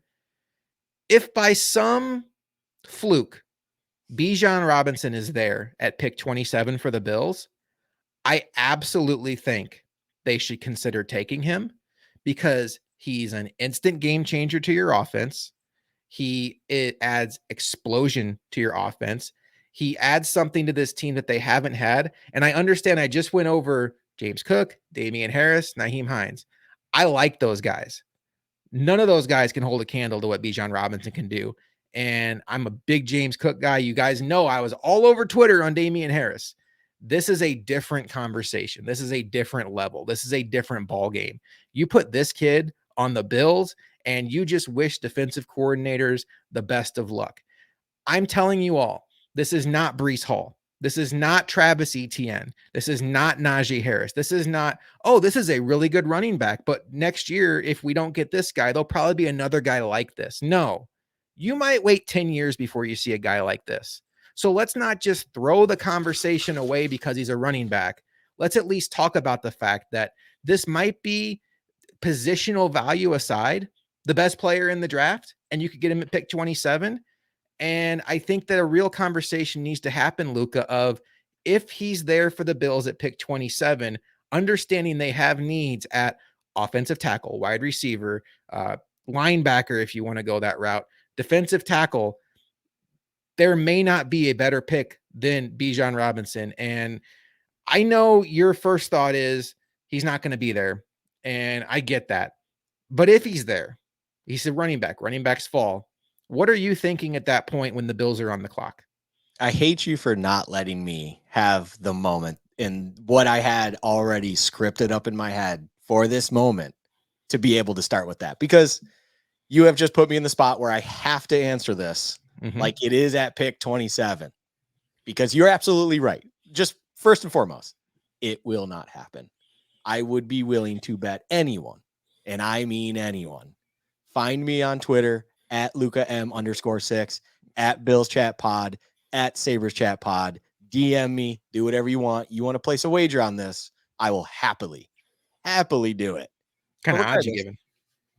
I'll no, straight up. We're just doing yes, no. Let's It's take yes, it that no. No, okay. no, no, no, no, no, no, no, no. Yes, no. Yes, no. You want to wager money on if if he's gonna be there at 27, yes or no? And I will be on no all day long, whatever you want to do. Regardless, if he is there at 27, I'm all in.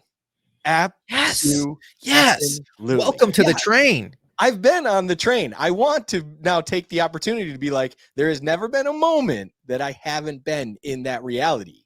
It's just, I have said on our live show, I've said all the time, I am not letting myself mentally Mhm. even think and entertain the idea that Bijan Robinson will be there for the Bills to take and will be a Buffalo Bill. Because if he is there at 27, Brandon Beane better be writing on that damn card, or however they do it now if they do use technology. Pretty sure they still write on a card. Write on that card as fast as he can, hand it in, and make it happen.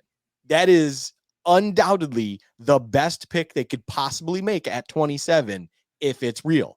100%. He is an absolute generational talent, game changer right out the gate. And the happiest person to see that pick happen would be Josh Patrick Allen. Undoubtedly. Like, it would be unbelievable to see a Bijan Robinson in this offense. Not even, and I'm not saying that just because, oh, the run game he could provide. It's just you are now adding a is work with me here. You're adding a Diggs like level talent in the backfield now for your offense.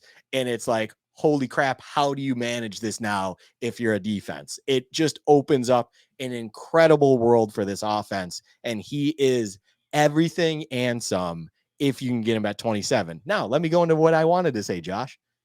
This world will never happen. This is not real. Stop living in this world if you are listening to this and think this is a real possible chance that Bijan Robinson's there at 27. It cannot happen. I hate the idea of Bijan Robinson because it is unbelievably improbable that he will be there at 27. And what you will need to do to get Bijan Robinson is essentially sell the draft house in order to get him. That is the reality for the Bills. And that should not happen, cannot happen. And I will accept no other answer to that.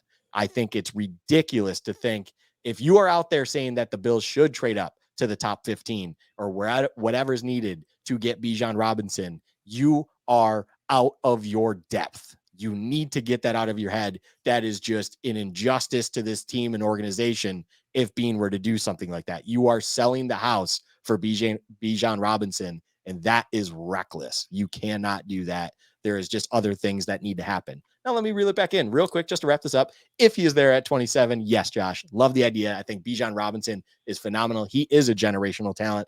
It's like he is Saquon Barkley like esque, similar kind of hype, and it's justified. It's absolutely worth there. He is better than a Leonard Fournette coming out of college. He is better than all these other round one running backs that you also listed off. He is a legitimate playmaker, dynamic threat. And I would love it if he was there at 27. And I will happily pay any bet that people are going out there. But just again, expect to be paying me if you want to bet me on this because it ain't happening at 27. So we are aligned. This is not a you don't take a running back in the first round conversation. Oh, Because I think for the most part, you and I mean, we got on the Brees Hall train. And again, this is pick 27. This isn't pick 2. I don't think I would pick Bijan Robinson at the second pick of the draft like the no. Giants did with Saquon Barkley. You said something that's very interesting, the Diggs like weapon, because I'm thinking in my head, the Bills have a top 5 offense in the NFL. And I'm going to include offensive linemen in this.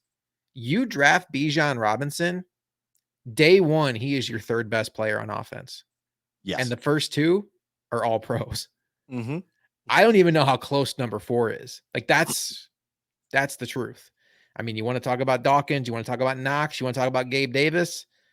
Uh, I think Bijan Robinson's better at what he does by quite a bit than those guys are, who are all pretty good. Different varieties of pretty good. Mitch Morse, don't want to forget Mitch Morse. But yeah, I think that's where the conversation needs to be. Is the Bills are not in the market for a running back. If they enter the season, and I anticipate they will enter the season with this running back group as is, adding a 6th, 7th undrafted free agent to the mix. Maybe it's bringing back Taiwan Jones. This is the group, and they are just fine as is. But if this Hall of Fame level talent is sitting there at pick 27 and you're debating, oh, we should take maybe the 3rd best wide receiver on our board because we have a need for wide receiver, and this is a kind of a wide receiver class, or this Hall of Fame talent running back, I think you're overthinking it. You don't trade up for him. That's a good point by Luka. I will say, like, if you love him, if you have a top 10 pick, top 5 grade on him, and he falls to like pick 24, and you're on the phone and it's like, hey, send us your 5th round pick and you can get up here. Yeah, I'll get him. Fine. Take my 5th round pick. To Luca's point, I'm not sending a day 2 pick with my 1 to go get a running back. The Bills do have enough holes to fill that I'll just sit tight, take a tackle, take a wide receiver, and be good to go. But, if we're talking sweetening the pot with a 5th, I could be talked into that pretty easily for 5 years of Bijan Robinson. And I know it's like, you're not going to re-sign him in 6 years. Great. 5 years of Bijan Robinson on a rookie deal. Other than that, I don't think the Bills are going to be in play for a running back, especially in the first round. And I think the reason is, Luka, a lot of the top running backs not named Bijan Robinson, while there are some really good backs in this draft, are kind of redundant to the skills that James Cook already has. And the first guy I think of is Jahmyr Gibbs. And I know it was somebody on ESPN, not Michael Lombardi, Tannenbaum, maybe the old Jets GM, mocked Jahmyr Gibbs to the Bills, and Dan Orlovsky just like lost his shit. He's like, the Bills are not taking Jahmyr Gibbs. I love Jahmyr Gibbs. You put me in a world where the Bills don't have James Cook, and I could be talked into Gibbs at pick 27. Like, if the Bills were just sitting here with Damian Harris and nobody else, I could be talked into that. I love him as a player. Super high explosive traits. Great catcher out of the backfield. He's kind of like Alvin Kamara light, but also has more burst than Kamara. But I think he is that receiving scat back complement to a more power back. And the Bills already have that in James Cook. He's probably a better player than James Cook, but not by enough that it's worth taking at pick 27.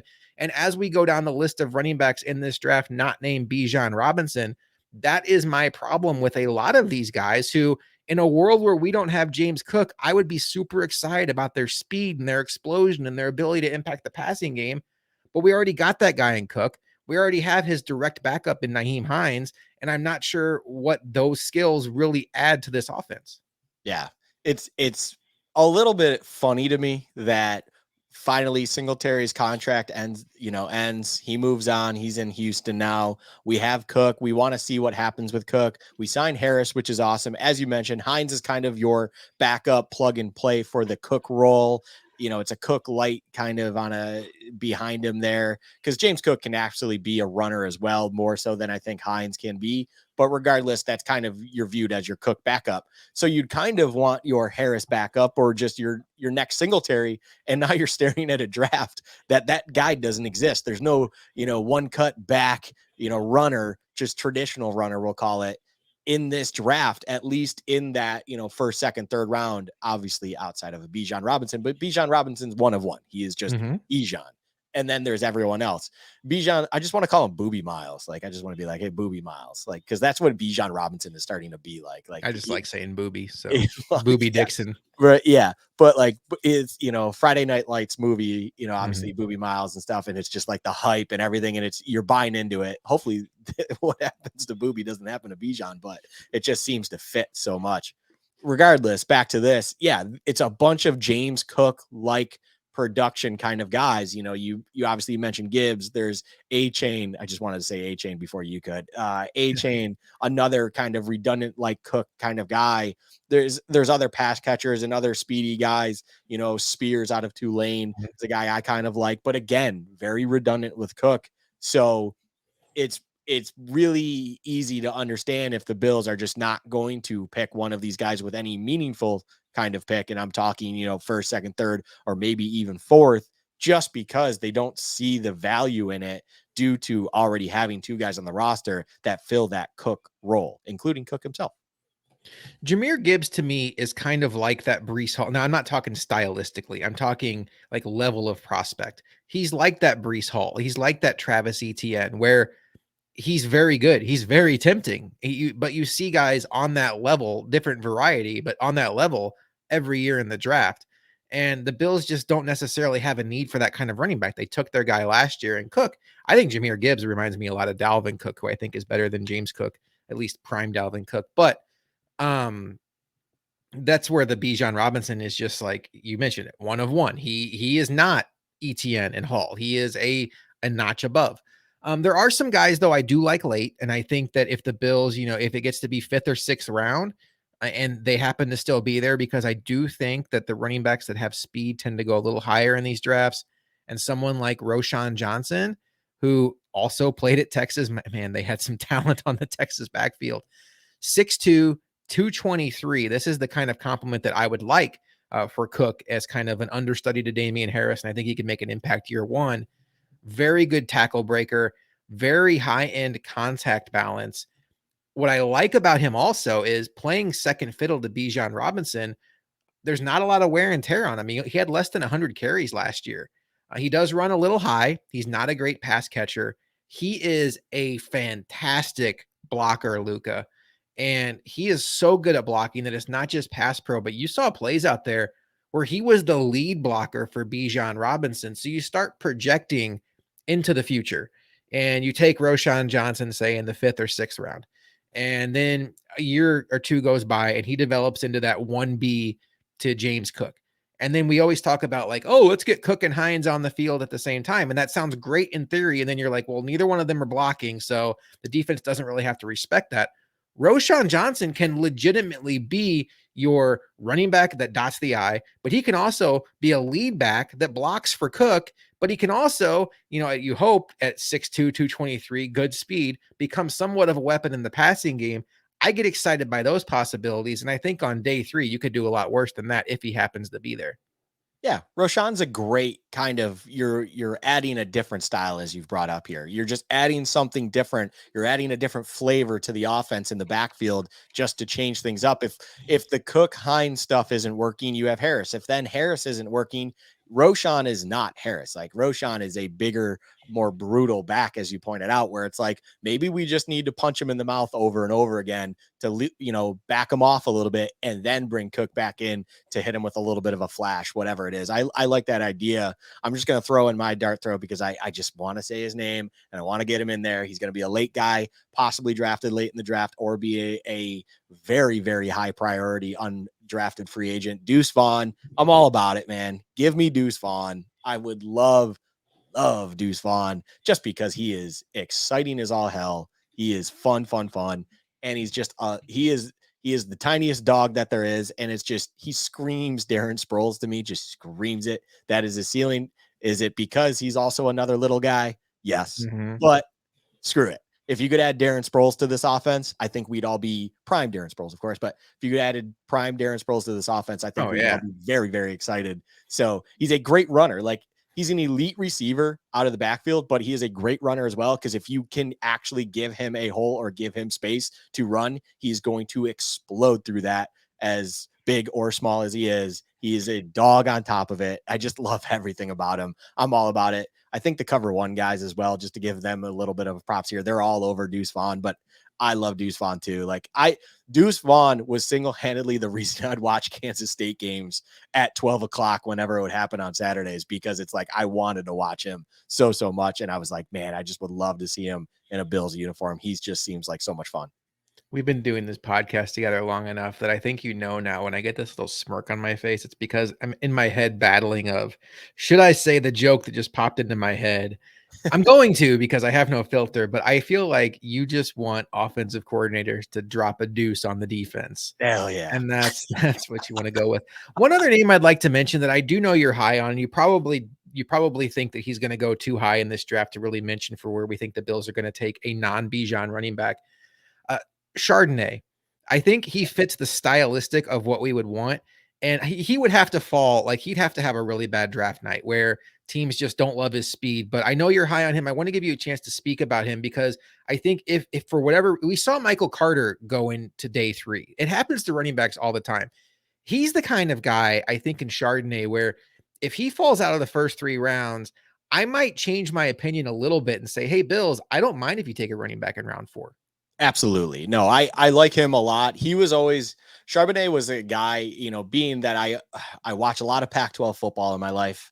It's the unfortunate life of being an Arizona State, guy, but he was always a problem. He's crafty. Like that's the kind of the thing that comes back with me. Like he's a great receiver. He's got the size and everything like that. Like you said, I wouldn't expect him to be there for where I Mhm. think the Bills would want to take him. I do believe the Bills would view him as like a guy they would take in day 4, round 4. Yeah. I think that's really they would kind of feel. But if he was there, I think the Bills would definitely want someone like him in there.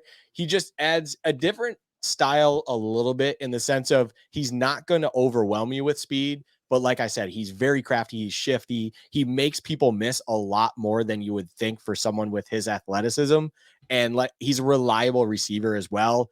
He's a fun weapon to have in the backfield, out of the backfield, and can create plays out of nothing, not due to world class speed necessarily, but because he plays faster than he really feels and is able to create space and make people miss due to a great understanding of where he is, where a defender is, and what he needs to do to shake them off or whatever it may be. I think he's a very underrated player, in my opinion. But at the same time, I don't think he would be a guy that would be there for the Bills later. But if he is, I would love to see him as a Bill. Yes, absolutely. Yeah, 6'1", 222. I think he's the very good thunder to the James Yeah. Cook Lightning, but like you mentioned, like, it's not just the fact that he's big, like, he's a polished running back, so I think he's somebody that will get his name called on day 2, and, I think if you're in a dynasty fantasy football league, he's somebody that should be on your radar because there's a good chance that if at worst, he's probably gonna be the red zone back, for whatever team takes him. Let's move on to tight ends, Luka. This is a fun tight end class.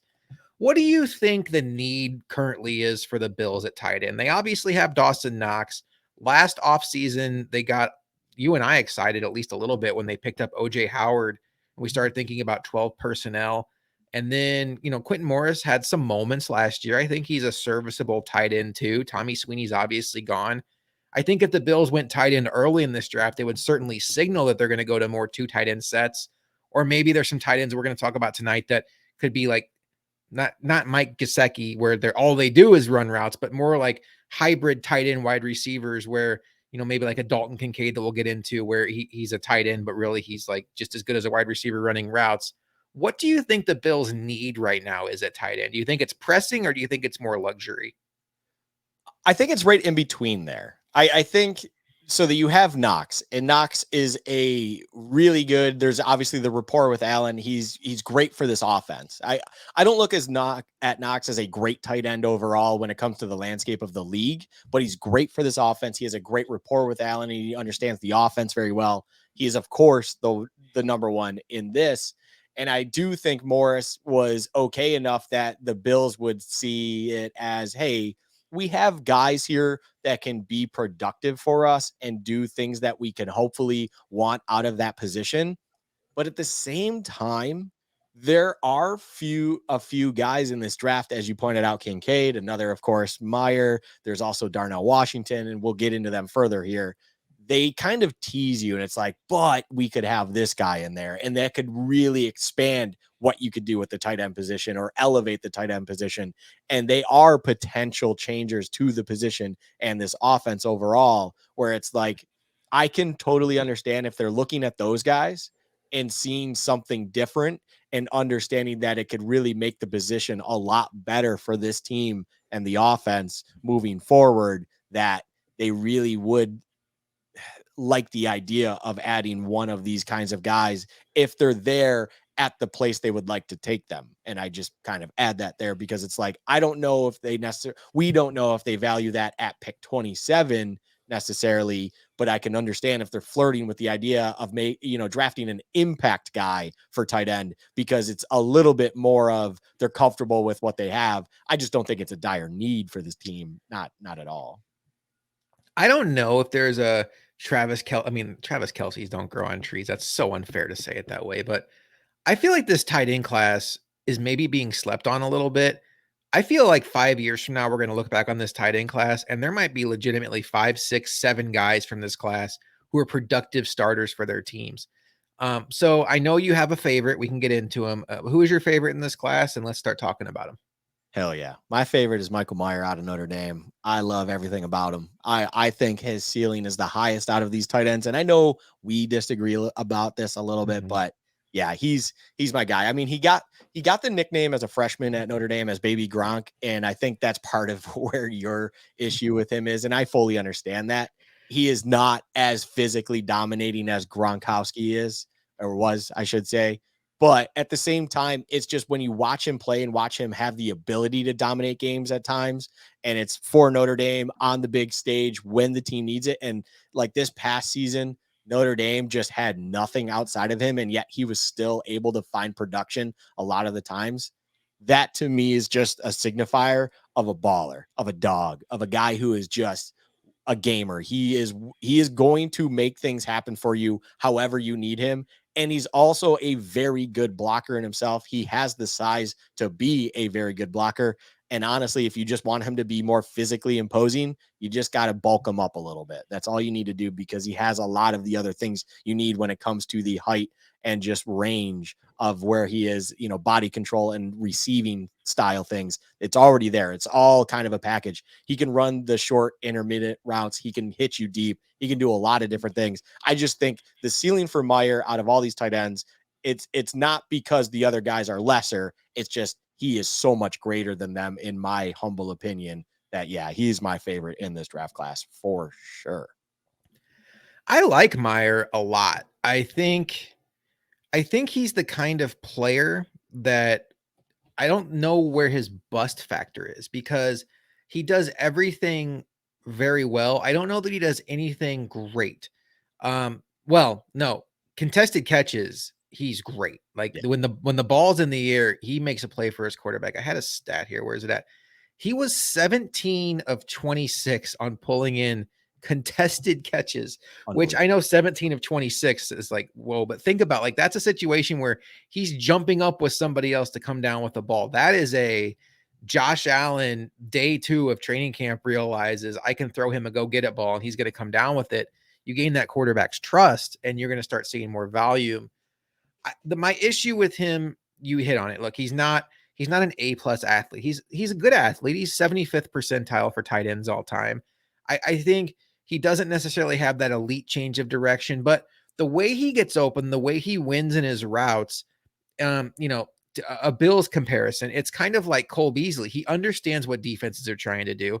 He's going to be a complete pain in the ass to try to cover. I don't think what he did at Notre Dame being the focal point of your offense is sustainable in the NFL. I don't think his athleticism warrants that. If you drop him in an offense that has Stephon Diggs and Gabe Davis, and then right now Dawson Knox, obviously, and a great quarterback, and you can't pay all the attention to the tight end. He is going to get open almost every play. He understands what coverages are doing. He's exactly that tight end that you talk about being the quarterback's best friend, where they're going to read the play the same, and that's where the Cole Beasley comparison comes in. I like a lot of it. To me, and this I hate to make this sound like an insult. He reminds me of Jason Witten, and that shouldn't be insulting to anybody because Jason Witten is probably going to be in the Cowboys' Ring of Honor, and we know how many great players have played for that franchise. I just think that when you're reading about draft prospects and you start visualizing, daydreaming about them playing on your team, you're thinking about the tight end who is a 6'6" stallion that can run 4-4 down the seam and make linebackers pay. And that's just not his game. There's not a lot of those guys out there. But you talk about somebody that he's a willing blocker, he's an angry blocker, he's going to do everything you ask him to do, he's going to do it well, he's a good enough athlete. Yeah, I have no problem with him being the top tight end. I think you're right. I think the baby Gronk thing is what got me because when I heard that and then I went to watch him, I was like, no, I don't even see Gronk. I see a guy, though, that absolutely is going to have a long career in the NFL. and I think he's going to be a starting tight end, like the number one tight end on a team for a while. And I think if you were talking about him being in that 12 personnel with Knox, and I don't think that the Bills are going to take Meyer. I think he's going to go in the first round, and I don't think they're probably going to take him. But just in visualizing him there, I mean, that's perfect. He can block better than Knox. I think he's probably better overall than Knox, just in my opinion. Knox is more athletic, but the nuances of the position, I like the player quite a bit.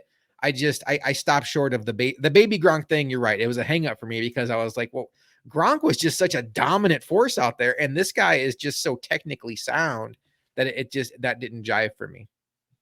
Yeah, I think the part that I kind of lean into is it's definitely the Gronk thing can put people off, but at the same time, being that I had to watch Gronk in college a lot too, man, a lot of Pac-12 football talk here. But being that I had to watch Gronkowski at the university that I will not name on air and ever say out loud publicly, um, destroy me in games, it did at times though feel like Gronk was definitely more physically imposing when it comes to visuals than Meyer was, but I felt like how they took over games at times were very similar. And it's just sneaky at times because you forget about them.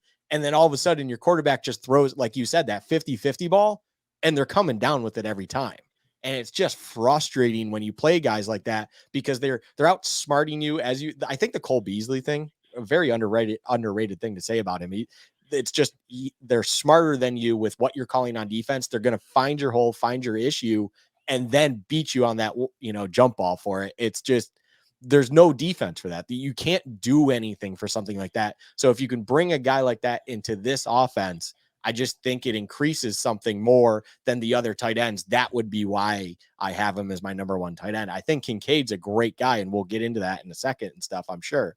But I just feel like Meyer is someone that could frustrate you a lot more and be someone that if you need to kind of lean on a little bit because Diggs is being doubled and Knox is just not figuring it out for whatever reason, other things, and all of a sudden you have this. I just feel like Meyer can take over a game more so than anyone else just by it doesn't matter who's lined up against him. It doesn't matter if they're putting a faster safety or a bigger linebacker. He just finds a way to take over however he can. We're talking about third and Cole all the time, and the Bills really lacked that last year. How in 2020 and 2021, when there was chaos and the offense was struggling and they needed some momentum going, it was let's just find Cole Beasley for a first down and reset. I think Meyer can be that for your offense, plus much more as a tight end. I have no problem with him being the number one tight end. I'll be honest with you, Luka. I still haven't decided who my number one tight end in this class is, and it's not because I haven't researched it. It's because they're just all so different. And it really comes down to what you want out of the position because Yep. the next guy I want to talk about, Darnell Washington, Ooh.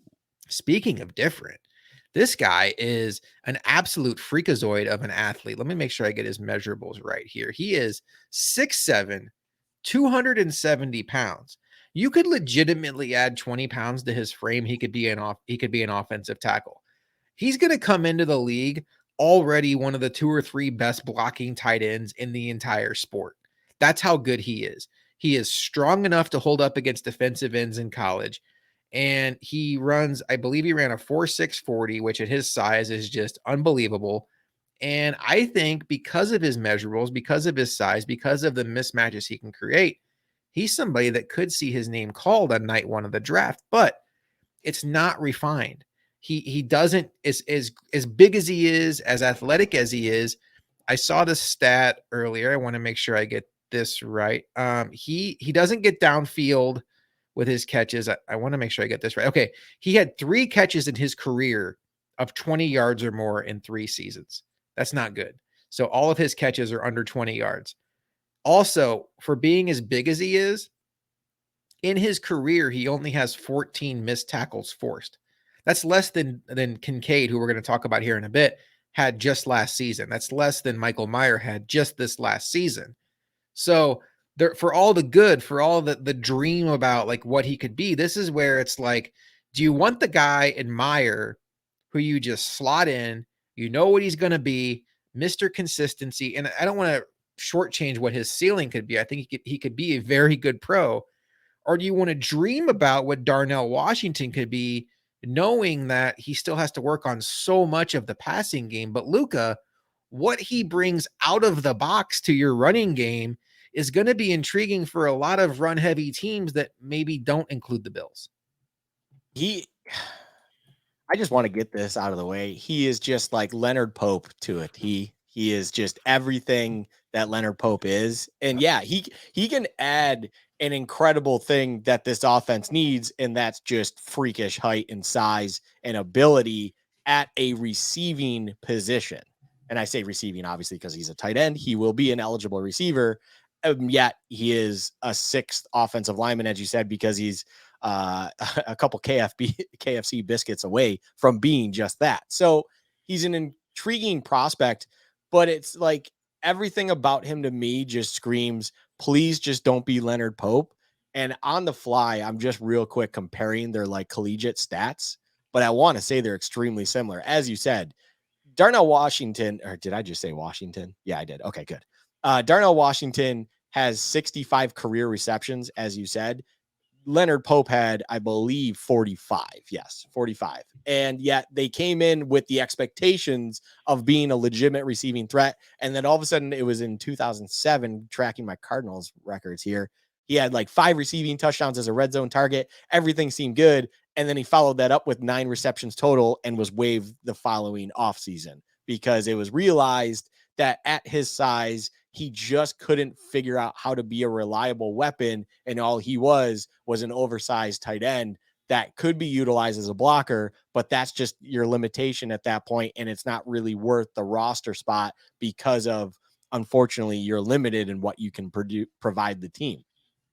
That said, it's really, really hard to like look at him and just not be fascinated about the idea and what he could provide. Just because on top of it all, I think the biggest thing about him is he is 6'7". He is massive. And yet he did run that 4.640, which by the way, Leonard Pope also ran a 4.640, but regardless, 4.640, it's just like the measurables and the things you see about him, the metrics, you're like, oh my God, this guy could revolutionize that position for us and be an unbelievable talent. It's just the caution is we've seen someone, ironically enough, also went to Georgia, but someone else with similar measurables and whatnot, just not be able to figure it out himself. So that to me is kind of the one thing I feel like a lot of history repeats itself all the time.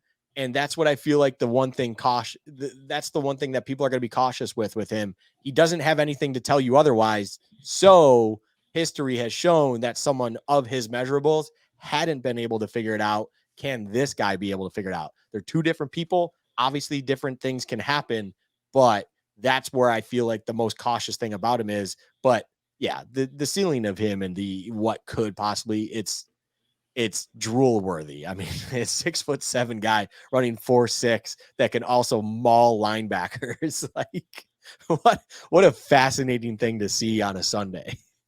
Well, and we all know how many times last season did you see the Bills bring in Bobby Hart as their sixth offensive lineman as basically a backup tight end for the blocking purposes with the one wide receiver formation. They run out of it. And now you're like, okay, you put Darnell Washington in that spot. You get the same blocking, if not better than Bobby Hart. But then you have 6'8", 4'6", potentially running down the seam or Oh, matching up against linebackers. And it's drool worthy. But you have to balance, do you want to spend the 27th pick in the draft in what could be a gimmick or a toy or a lotto scratch off ticket of if we can refine his route running and improve his change of direction skills and improve his hands and all this, maybe you're onto something. I I think the negative outweighs the positive. I'm super intrigued to track his career. This could absolutely be the kind of player you look back on 3 years from now and think, okay, the NFL really overthought it. Sometimes the big, strong, fast guy is the right answer. Like we don't always have to overthink these things. But I think there's enough reason not to be overly excited about using a first round pick on him if you're looking for a tight end as the Bills. I think he is probably going to go in the first round though, because those are some scary good traits. All right, let's talk about Kincaid. Um, I like him. I need to get my notes up here because I had some good stats on him as well. I don't know why I keep pulling down my notes here. All right, Dalton Kincaid, 6'3", and a half, 246, a little bit of a smaller tight end. But what I love about him is he has essentially a wide receiver level route tree. There was one play where he actually ran an over route as a tight end. You just don't see that very much. He attacks the ball in traffic. I think he's much more of a move H-back type tight end where you can move him all over the formation. I don't know that he's necessarily going to live in line as a blocker. He's a willing blocker, but I think he's the kind of player you're seeing a lot of this formation now where to the short side of the field, teams are lining up a tight end as a solo wide receiver on the short side, and they're putting a bunch on the other side. That the Chiefs live in that formation. They loved it, especially when they had Hill and Kelsey. I think he could be somebody that does that. But there are some things not to like about him. He's not the biggest guy in the world. He's a good athlete, but he's not a great athlete. He wins with his technique and his route running. And if you're an ageist, he's going to be 24 years old in October. And that's not old by any means, but for a position like tight end that doesn't necessarily age as gracefully as other positions because of the wear and tear they take, do you necessarily want to spend a first round pick on a guy that's already 24 years old? Luka, we know he's not your top tight end, but where do you fall on Dalton Kincaid? I think he's an absolute elite pass catcher, and I like a lot. It's kind of flip what you kind of feel like with Meyer, obviously for different reasons, but it's kind of where I'm at with Kincaid. It's like I hear everything everyone says, and I also agree. He's an elite pass catcher, an unbelievable weapon at the tight end position. It's just to me like Kincaid to me to an offense is just going to be, if I'm a defensive coordinator, if I'm someone with a defensive mind and I'm looking at Kincaid, I see him on the field. There is no scenario that I think you are in your rightful mind to have him block. So immediately I feel like you're tipping your hand in a way because now I know what one of those people are doing on your side of the field. I don't think he is the kind of guy unless someone really wants to bulk him up and change him in his ways, which I don't think you should do either. Like if someone's as good as he is as a pass catcher and stuff like that, he, like I said, elite. You don't change him for whatever reason. Like you just let him be very, very good at what he is good at. I don't think that he's not someone that I want to or I'm interested in at pick 27 to bring in because there's a certain specialty to him. There's a certain part about him where like I said with Leonard Pope and Darnell Washington, where you get worried that they might actually not be a good pass catcher. So now you're limiting what they can do and provide you and just being a blocker. It's kind of the opposite with Kincaid. It's like now you're limiting yourself. This guy's going to be a receiver almost all the time. And it's like if you are having him block, he could become a legitimate liability at the tight end position. So now you need to figure out how you disguise his inability to block in certain situations, or just at least be able to block in his own right at a good enough level. I should say it's not like he's going to be able to just not touch a guy at all. Um, that's kind of where I hold up on him. It's like I get the athletic grade. I get how good of a pass catcher is. It's like you are just limiting yourself when he is on the field a little bit. And I don't like that idea when it comes to the first round. There are other teams that absolutely it makes a lot more sense to take a Kincaid. I mean, when I look at like the Bengals, then it makes a lot of sense to me. It's like Oh they yeah. could use someone like him for their offense a lot more, in my opinion, than the Bills. And I say that because it's like Kincaid should be there, but then it's like we have Knox who can at least provide that style a little bit. It's not to the level of Kincaid, but at least be a receiving weapon for a Josh Allen that Allen already trusts.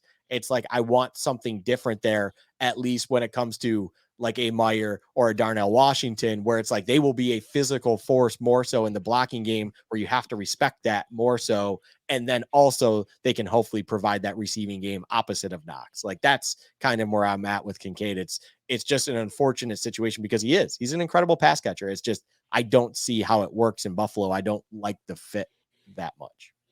I think for it to work in Buffalo, you'd almost have to be viewing him as a wide receiver, and I think he's not quite Mike Gesicki, but you maybe look at this wide receiver class if you're the Bills, and maybe if you're underwhelmed by it, and you're just like, hey, here's a 6'3" guy that runs routes like a receiver. He can be a weapon in the passing game. We'll view him as a receiver. I just had thoughts of when you mentioned the Bengals that like that would be the perfect landing spot for Michael Yep. Meyer Yep. because the attention you have to give to Higgins and Chase and Boyd and Meyer just working in the middle of the field, like that is his like if he's not the one, if he's the two, the three, or the fourth target, oh my gosh, like that's where he's gonna be a pain in the ass and he could catch 60 balls a year just because you can't pay him enough attention for as good as he is at finding the zone. Any other tight ends you want to mention here? I know there's a few other ones that kind of get thrown in that first or second round mix here. We mentioned Kincaid, we mentioned Meyer, we mentioned Washington. I'll throw one more at you here. Tucker Kraft, San Diego State. He moves very well, very, very good athlete. But for whatever reason, San Diego State really only lined him up in line, even though I think he has the athleticism to play on the boundary. He was very dominant at a lower level in college, so you do kind of wonder about like how is that going to translate to the NFL? Is there already tight end tends to be one of the slower learning curves in the NFL because they have to understand blocking and receiving, and it usually takes tight ends a little bit longer to come along. And now you're talking about small school projection. There could be some concerns there. He does have a higher drop rate than you'd like. It's 10.7%, but I think there's enough here with his athleticism that if you got him in, say, like the third or fourth round, you could be excited about. There's a sprinkle, I think, of maybe Dallas Goedert there, maybe not quite the hands, obviously, the receiver, but I don't know. Is that somebody that's on your radar? And if not, is there anybody else you'd like to mention in the tight end group? Tucker Craft's okay to me. I just feel like, so for instance, we talked about three tight ends initially and stuff, and we talked about Meyer, Darnell Washington, and Kincaid. And I feel like tight end is a similar position in this draft, just in my humble opinion, that is similar to the tackle position, where it's like you have these guys that you're willing to take in the first round or, or second round, maybe depending on the person. But then after that, it really falls off. There's a massive gap to me. And that's where I'm at with tight end. Like, I understand if you might like a Luke Musgrave or Tucker Craft and stuff like that. Ooh, Yeah. Like, Musgrave, yeah. yeah, it's like I get that. Like I'm with you, but at the same time, I'm not. It's like I like Musgrave and everything. I just think where you have to pick him and stuff like that, I'm not Yeah. with that life. Like I would much rather just sixth round take a Will Mallory, a guy who has shown in the red zone area. He's got quick feet, things like that. He can move the chains. He's got that ability, and you're taking him in the sixth or seventh round, or maybe even as an undrafted free agent, even. Like that's who I'd rather take at that point in time than spend the second round pick to take a Musgrave, because I feel like the difference between Musgrave and Mallory in this team and this offense right now is extremely minimal, whereas they're not game changing potentially like a Kincaid, Darnell Washington, or Michael Meyer. So that's kind of where I'm at with this tight end class. Are you might be too young to remember him. I'm thinking you do that. Remember Matt Jones, the former Arkansas quarterback who got drafted in the first round by Jacksonville to be a wide receiver? He was drafted at like Reggie Williams, and then they took Matt Jones. Yes. Okay. Yes. Yeah. You know Yeah. what I'm Yes. talking about? Yes. Yes. Yes. Yes. Yes. Where I'm Yes. going with this is 1 second. I want to make sure I have this right. Luke Musgrave. That's what we were just talking about. Matt Jones is like the perfect example of the NFL seeing one thing at the Senior Bowl, and they're like, "Damn it, you're a first round pick." He went to the Senior Bowl, and now he was like sick. He was a quarterback, but he ran under a 4.4. He was, I think, 6'4", 6'5". He was huge, and they were trying to transition him to wide receiver, and he made a one-handed Odell Beckham like catch in the end zone, and he became a first round pick. And he was, a useful NFL player, but never like a high end starter. And I think we could be finding that happening with Luke Musgrave because you mentioned it. Like you kind of go back and watch him and you're like, like I didn't see a lot of special, but 6'6", 250 prototype. Like if you just wanted to draw up a perfect tight end in Madden, you would put his body in there. And then he broke 20 miles per hour at the Senior Bowl. And that's where the Matt Jones comparison comes in, is when they tracked it. And he broke 20 miles per hour as a tight end. I think NFL GMs were like, whoa, we found something here. I think he has some fool's gold potential there. He's very raw with his route running. He doesn't play to that speed. I don't care that he broke 20 miles per hour running down the field. You mentioned it. Like he's I think he's almost like thinking about his routes when he's running it. It's methodical. It's slow. He doesn't break tackles, but he's an intriguing ball of clay. One other sleeper I'd like to mention, oh, where'd he go? There's a guy that I want to compare to Dawson Knox. Oh, Sam Laporta, 6'4", Ooh. 249. The ball in his hands. He has great run after catch ability, open field. It reminds me somewhat of Knox, where you had to and when Knox was a rookie, you had to iron out the issues with the route running and how raw he was as a former quarterback. But once the ball got in his hands, you felt like he could break any tackle, he could run around any linebacker, and he had a chance to do something special once the ball got there. Laporta is much of the same way. You still have to figure out how to get the ball in his hands. And he doesn't catch the ball particularly well. His routes are very, very rough around the edges right now. But once he gets the ball, he's very dangerous for a 6'4", 249-pound guy. So that's somebody that I would like to mention. And then Luke Schoonmaker, good enough size and athleticism, blocks well. Another guy that I just kind of wanted to mention here. But otherwise, yeah, this tight end class to me, I think at the top it's very good. I don't know that the Bills are necessarily going to get in there. If they want to roll the dice on just a freakish athlete, Zach Kuntz is a 10 RAS, 6'7", 255, 40-inch vertical. Out for the year because of an injury that, obviously is going to hurt his draft style, but or his draft stock, but he has good receiving skills, only has 15 starts in college. So that's a negative, but maybe it's a ball of clay teams look at. I think with 6'7", 255, 455, 40-inch vertical, 10 RAS, some team will take a chance on him. I wouldn't be surprised if he comes off the board during day 2 because teams are like, you know what? Why not? That's I don't know if it'd be a day 2, but he could be like, oh, he squeezed into that early day 3 situation. I think to wrap this one up, the fascinating point is you brought up Laporta, and Laporta is an interesting one. And you mentioned a lot of things. I was like, okay. And all of a sudden I kind of had a tight end currently in the league pop into my head and be like, maybe something like that. I think Knox is also a great comparison, but then on a site that I currently just have over here, I pulled it up and I laughed a little bit as you were going through it because this site apparently had the same comp that I did. And the comp was Tyler Higbee. And like it just No. kind of makes sense a little bit. I'm like, oh wow, if you could get a Tyler Higbee out of Laporta, I think you'd be very, very happy with Oh that. But yeah. it makes sense. I think that's right. And of course, the weaknesses is basically has a long way to go as a blocker, liability in run blocking, somewhat limited in usage and small sample size. It's like, well, I mean, those are definitely big weaknesses, but He yeah, can't I catch mean, and he can't block, but otherwise, this dude, yeah, it's like money. because Tyler Higbee, though, the reason that he kind of came to mind was it's like you got to just figure out ways to get him the ball, get him in space, see what he can do as a playmaker, and just be a little bit on the more creative side with that. And I think that's what the Rams did, and do with Higbee. It's like they just try to create these things and situations that Higbee can get the ball to himself easily and then turn it upfield, make a guy miss, do what he can do in the open space. And it makes a lot of sense. So, yeah, that's a good pull there. Well, Luca, are you excited about our Friday night fight? Yeah, I am genuinely excited because one, I'm excited just to talk wide receivers, of course, Mhm. but two, I'm just excited to have an open conversation with you, understanding that we have very different opinions on a lot of these guys in this draft class. And yeah, it should be a good long hour plus of just, hopefully not anything heated or anything. I don't think it would ever No, get to no, that it's point, it's but football, but yeah, but it's going to be a very, very fun conversation. That's for sure.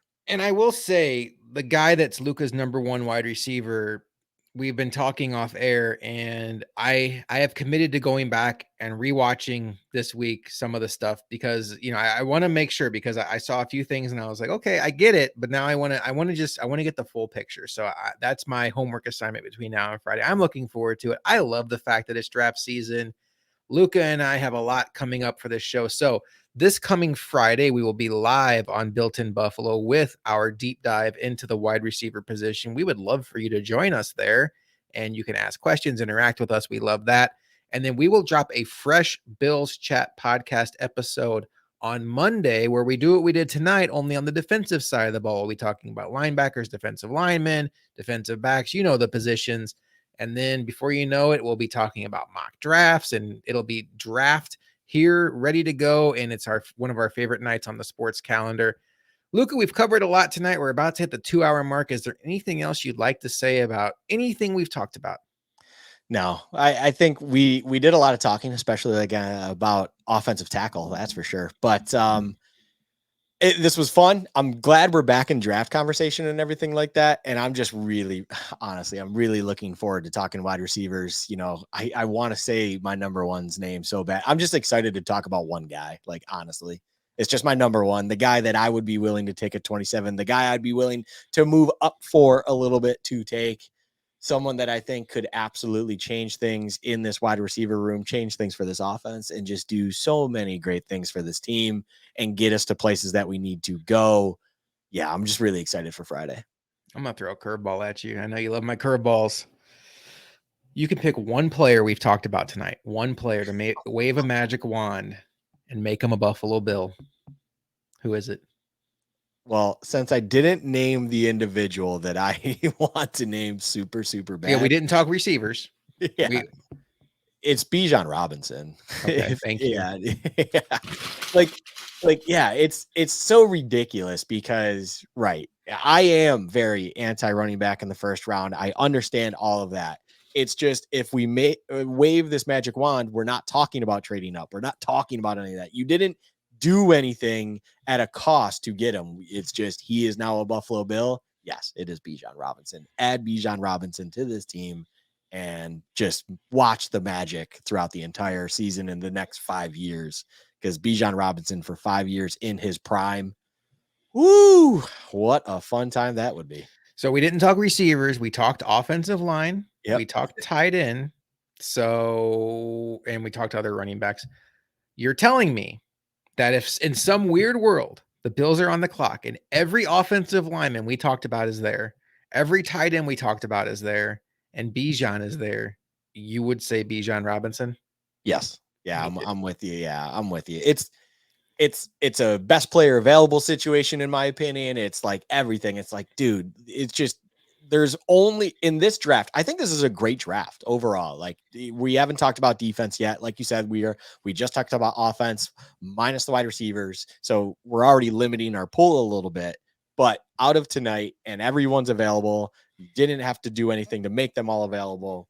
Who am I taking? There's only one guy that we mentioned at all tonight that is an absolute game changer day one, and that's Bijan Robinson. I don't understand how you could think else when it comes to just these groups we talked about tonight. Like you would have to have a very, very good argument on why, one of these offensive tackles, whether it was Skronsky, DeJuan Jones, who I love, and we talked about that at length, Paris Johnson, Mhm. or, if it was Michael Meyer, who I also have said how much I love. It's like, I get it, but Bijan Robinson is just different. He is one of one. He is quite literally in this draft, and we will get into defense. He's probably one of,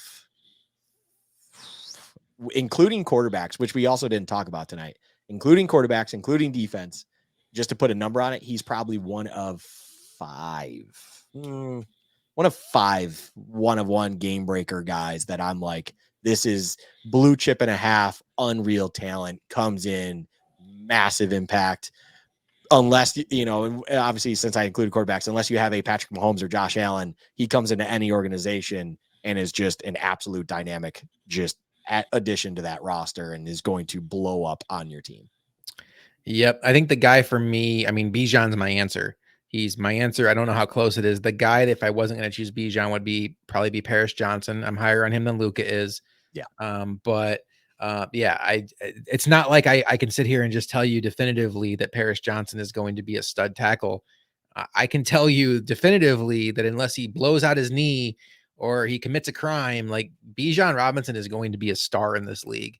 And I'd love to see that on the Bills. But Jim Kelly came out this week and said that the Bills need a star running back to pair with Josh Allen. I don't know if the Bills are in the market for listening to Jim Kelly's advice, but take that for what it's worth. And then our guy Bruce Nolan got Twitter so pissed today because he quote tweeted and said, "What does Kelly know? Marino was better anyway." I love that. I love Bruce. I mean, I just love what he was trying to accomplish with that tweet, even if he didn't believe it.